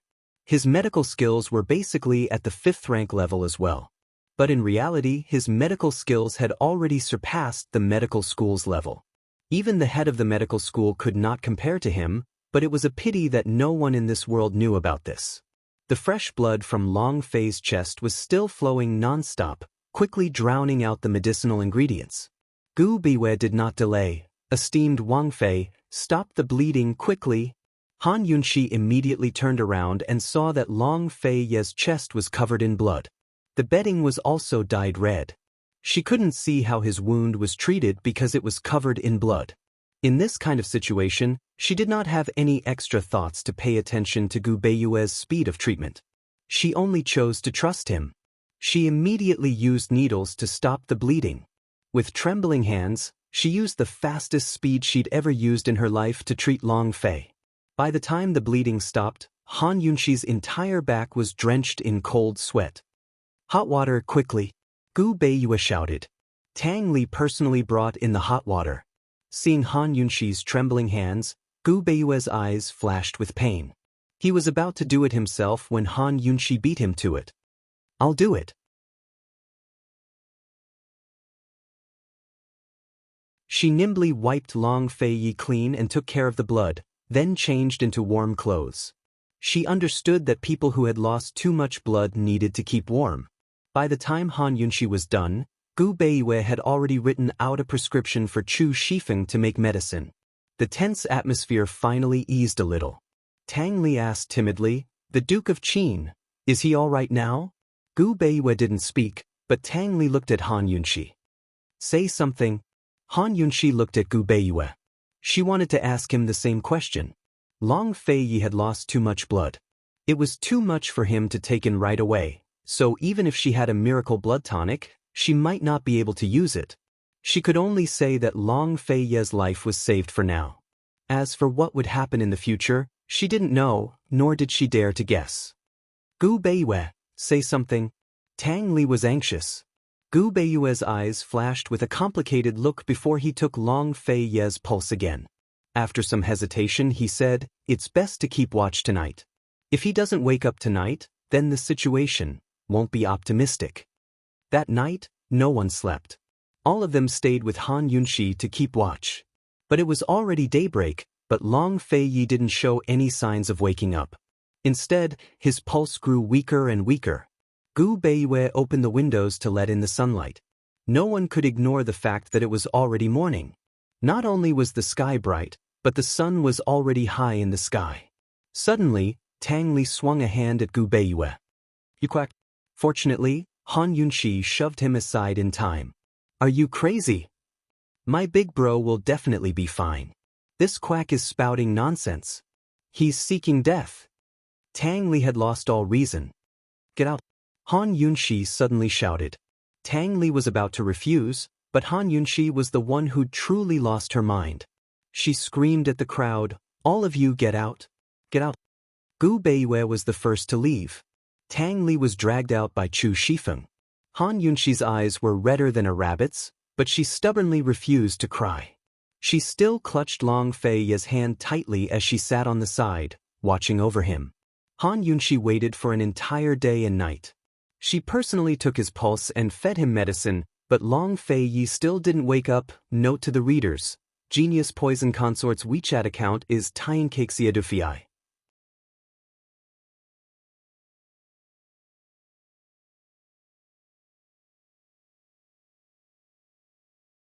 Chapter 364. Han Yunxi stood guard for an entire day and night. Outside the door, Chu Shifeng, Tang Li, and Gu Beiyue had all stayed by her side without rest. By now, the irascible Tang Li had calmed down and was sitting on the steps with his head bowed. He didn't seem angry at all. He'd never doubted Long Fei Ye's choices, but this time he had to reconsider whether Long Fei Yi had done the right thing by locking that man up in the secret room. If not for Han Yunxi, he wouldn't have gone to such great lengths to imprison that man, much less attract such danger tonight. While Tang Li was lost in his thoughts, the silent Gu Beiyue finally spoke up. "Guard Chu, there's one thing this one really doesn't understand. May I ask for your guidance?" Chu Shifeng leaned weakly against the wall and said, "I don't dare ask for guidance.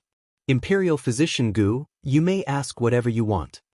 From what this one understands, His Highness's martial arts skills aren't low.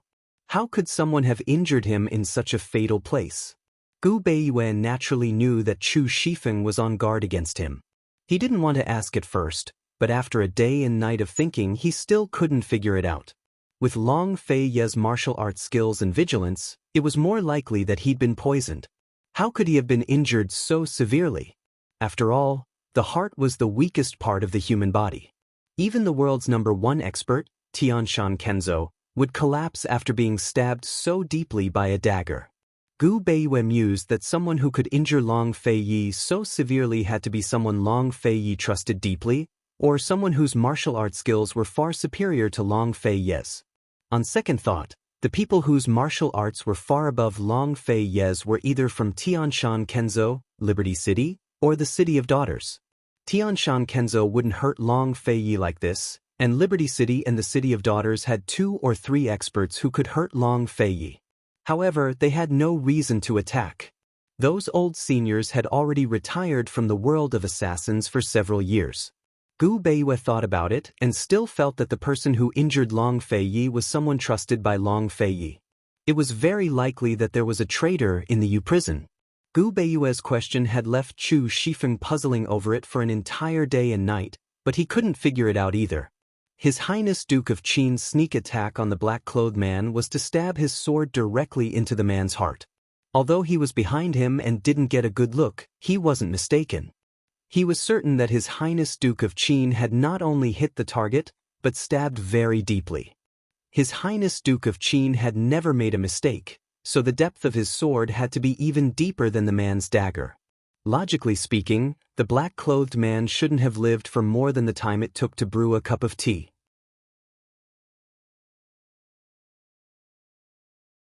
Moreover, the black-clothed man looked like he was on the verge of death. Otherwise, His Highness Duke of Qin wouldn't have gotten so close to him, much less uncover his face. Who would have thought that the black-clothed man could still sneak attack His Highness Duke of Qin despite being so heavily injured? That dagger hadn't been light at all. After the dagger, he could still strike with his palm. Most frightening of all, he still had the strength to escape. Who else in the world could survive a stab to the heart and still have the skills? This defied all common sense. Chu Shifeng could only suspect that His Highness Duke of Qin's sword had gone astray, and very, very astray at that. But that didn't make sense either. Didn't His Highness Duke of Qin know that his sword had gone astray? The more Chu Shifeng thought, the more confused he felt. His heart was filled with worry for His Highness Duke of Qin, so he gave up on the thought altogether. No matter what the truth was, as long as His Highness Duke of Qin was fine, everything was fine.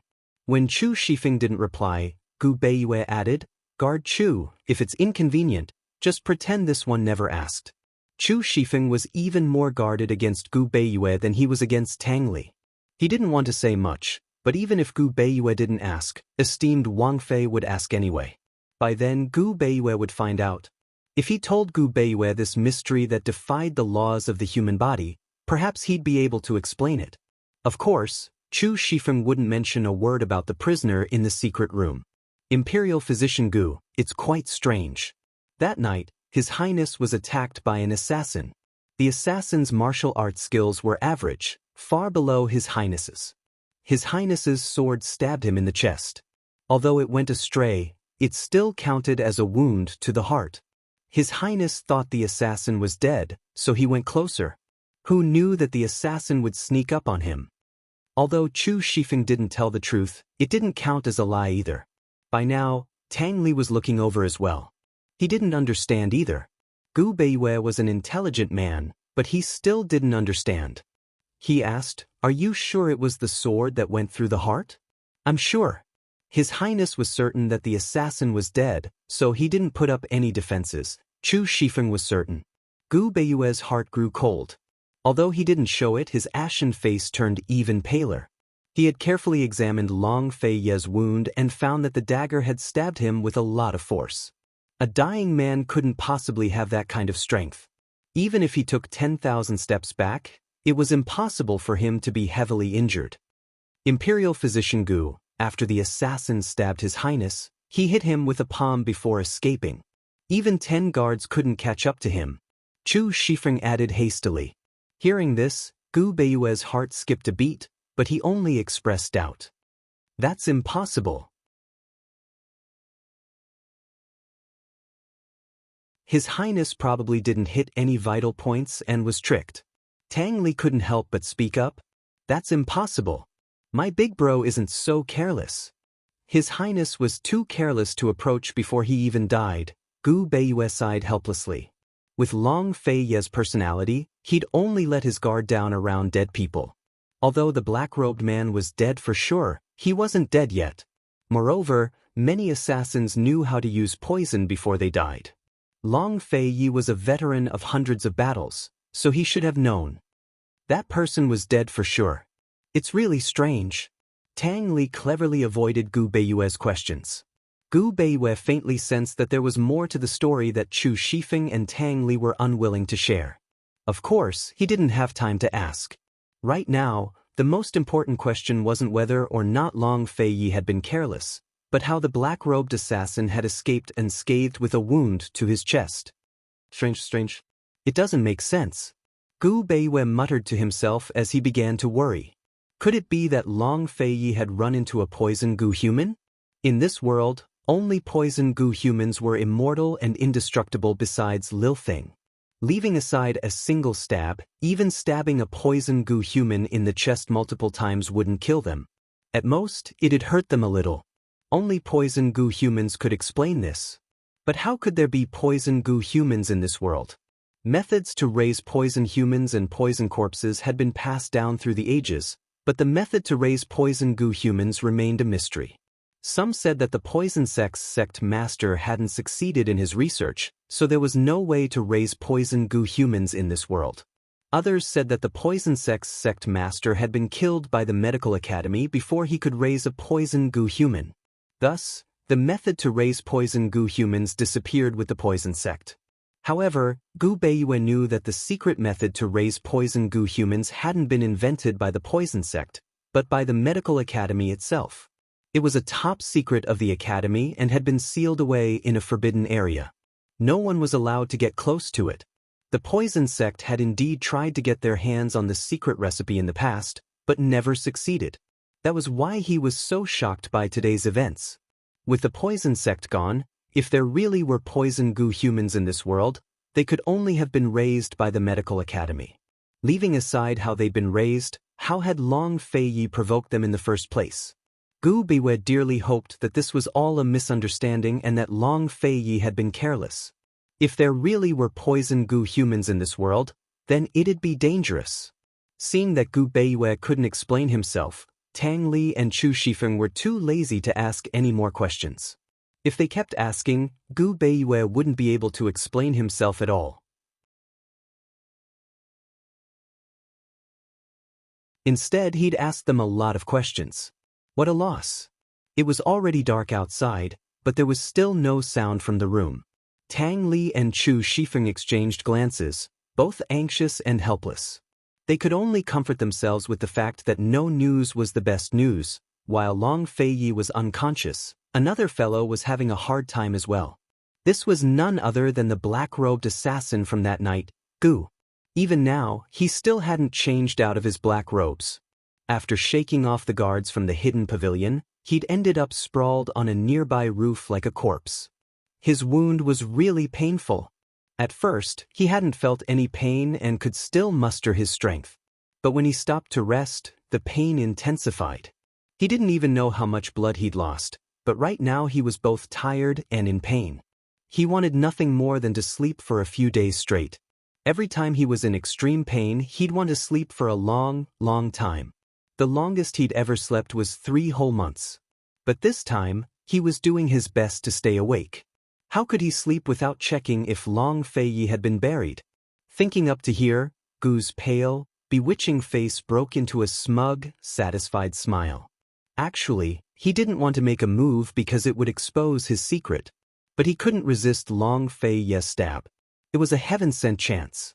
How could he be satisfied if he didn't kill that arrogant, hateful man? He couldn't help but imagine the current situation at the hidden pavilion. Chu Shifeng and Tang Li must be in a panic right now. Even if Tang Li and the rest wanted to hide it, they couldn't hide it for long. He had to wait for news of the Duke of Qin's death to spread and for his poison lass to find out about the secret room at the hidden pavilion. Then she wouldn't be sad anymore and would know who was truly good to her. The more Gu thought about it, the happier he felt.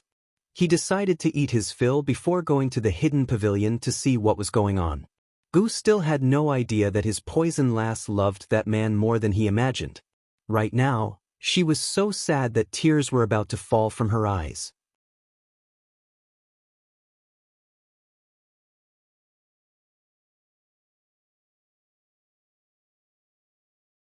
Chapter 365.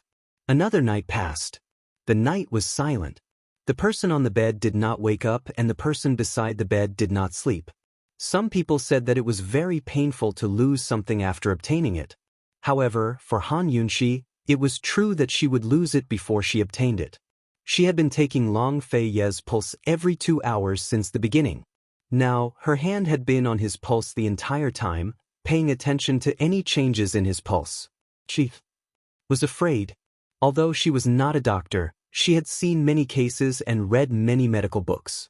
She was very clear in her heart that Long Feiyi had not woken up or died at this time, so there was an 80% chance that he would become a living dead person, which was a vegetable. She knew, but she did not dare think about it. She did not even dare let Gu Beiyue come in. She was afraid that once Gu Beiyue came in, he would give a diagnosis and announce the end of everything. She held his hand with one hand, her fingers intertwined with his, and her other hand pressed against his pulse. She had been sitting on the edge of the bed in this position for 2 days and 2 nights, almost turning herself into a statue. She always knew that she liked this man, but she never knew how much. Perhaps she knew now. Actually, she still had not recovered yet. She still felt that everything in front of her was just a dream. Even if it was a dream, it came so suddenly. She wished that she could wake up quickly and open the window. She could still see the light in Long Feiyi's palace. Suddenly, there was a dong, dong, dong knocking sound that shattered Han Yunxi's dream. It was a pity that when she woke up, Long Feiyi was still lying on the bed. Everything was the same as before. Princess Consort, it's been 2 days. Let this one go in and take a look. The one knocking was Gu Beiyue. His voice was gentle and a bit hoarse. His body had not recovered much, but he had stayed awake for 2 days. Han Yunxi stared at Long Feiyi and did not say anything. Princess Consort, you are also a medical student, so you should know. Princess Consort, His Highness' pulse is still the same as it was 2 days ago. His Highness is already out of danger. Let this one go in and take a look. Gu Beiyue was really cruel. His words were clearly pronouncing Long Fei Ye's ending to Han Yunxi. Han Yunxi didn't even dare to look at Long Fei Yi. She lowered her head and didn't say a word. Esteemed Wang Fei, you can be considered half a doctor. You should calm down a bit. Gu Beiyue said again. Han Yunxi bit her lips tightly. She knew what Gu Beiyue meant. She was also considered half a doctor. She should have the calmness and rationality of a doctor. In the face of this situation, there was no need to wait. No matter how long she waited, it would be futile. However, at this moment, she was not only half a doctor, but also Long Fei Ye's wife.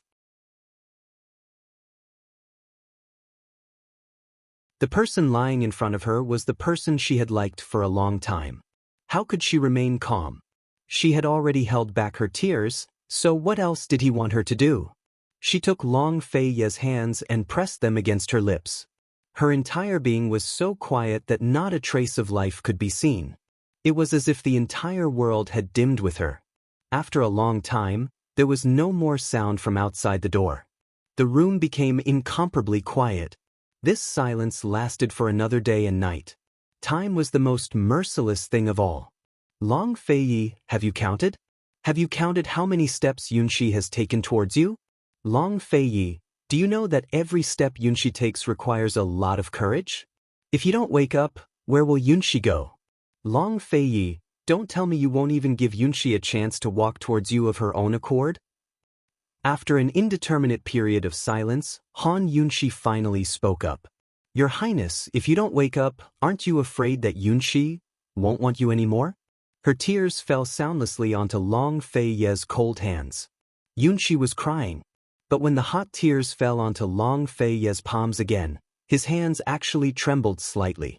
It was a very subtle movement, but Han Yunxi sensed it immediately. She was alarmed, flustered, happy, and nervous. Her heart pounded wildly in her chest as she feared that she'd made a mistake.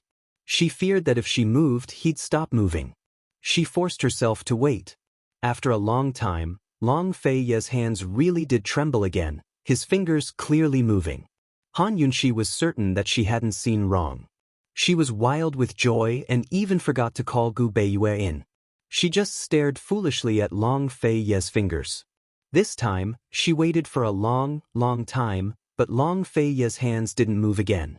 But his eyes did move. He opened them slightly to see Han Yunxi sitting by his side, her head bowed as she stared dumbly at his hands. This woman, what's wrong with her? Long Fei Yi only felt dizzy and his heart hurt.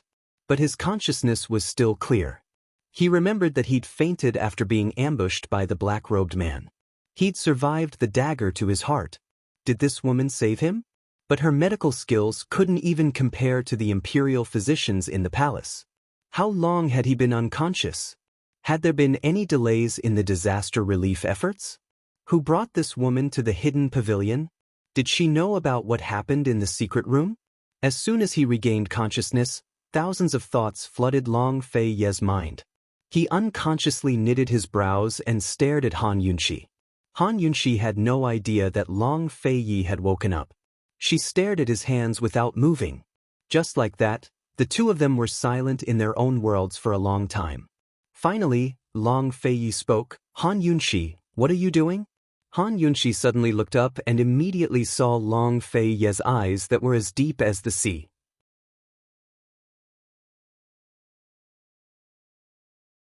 Although he had just woken up and was still very weak, his eyes were still cold and sharp, as if he could see through everything. But he quickly knitted his brows and his gaze became complicated. Because at this moment, the woman in front of him had clearly cried. Her eyes were red like a pitiful little rabbit. Long Fei Yi suddenly sat up. Ignoring the pain in his heart, he fiercely questioned, "What's the matter? Who bullied you?" Han Yunxi only regained her senses after being yelled at by him. The tears that had been held in the corners of her eyes uncontrollably flowed down. But she immediately wiped them away and smiled through her tears. She kept smiling foolishly and didn't speak. Long Fei Ye's brows furrowed even more. "What's wrong with you?" Han Yunxi really wanted to cry and laugh at the same time. This guy's awake, he's really awake. She knew he'd wake up for sure. There was no reason for it, but she firmly believed it. Han Yunshi, tell your lordship what's wrong with you? Long Feiyi prided himself on his intelligence, but he really couldn't see through this woman's heart. Just what did she want from laughing and crying at the same time? But Han Yunshi suddenly threw herself into Long Feiyi's arms and hugged him tightly. She said, Long Feiyi, I missed you so much. I really, really missed you. He was right in front of her, right by her side, but these past few days felt like they were on opposite ends of the world. So she really, really missed him. Long Feiyi allowed Han Yunshi to hug him as he gave a start. No one had ever hugged him like this before, not even his birth mother or foster mother grand concubine. No one else had ever dared to do it. Han Yunshi buried her head in the crook of his neck and hugged him tightly. Although she scoffed at the idea that men and women shouldn't touch each other, this was her first time hugging a man of her own accord, and with such force. It was as if she was afraid he'd run away again. She was so happy that she forgot Long Feiyi was still heavily injured. Long Feiyi didn't move a muscle and allowed her to hug him. After a long time, he finally asked, How long was I unconscious for? 3 days. I was afraid. Han Yunshi didn't dare to finish, but hugged him tightly. Long Feiyi understood. His eyes flashed with complicated emotions and helplessness before he said, Can you let me go now? These words were his usual style. They were cold and carried a hint of seriousness. Han Yunshi had heard them many times before, but this time she froze. Her hands clenched and she immediately let go of Long Feiyi. After letting go, she said indifferently, Sure. She thought that she must have been too anxious. This step seemed to be too big. Han Yunshi lowered her head and her lips curled into a self-deprecating smile. She silently retreated. Long Feiyi saw this pitiful look and couldn't help but pull her over and press her against his chest.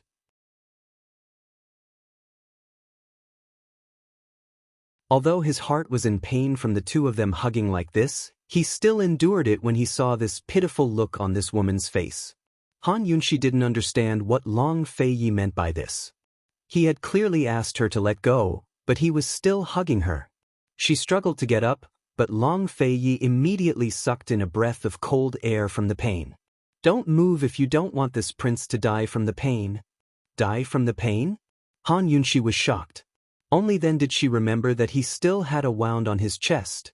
Hugging like this would definitely touch the wound. Moreover, he was half lying down, so any movement of his arm would definitely affect it. Once the wound opened, it would be troublesome. Damn it.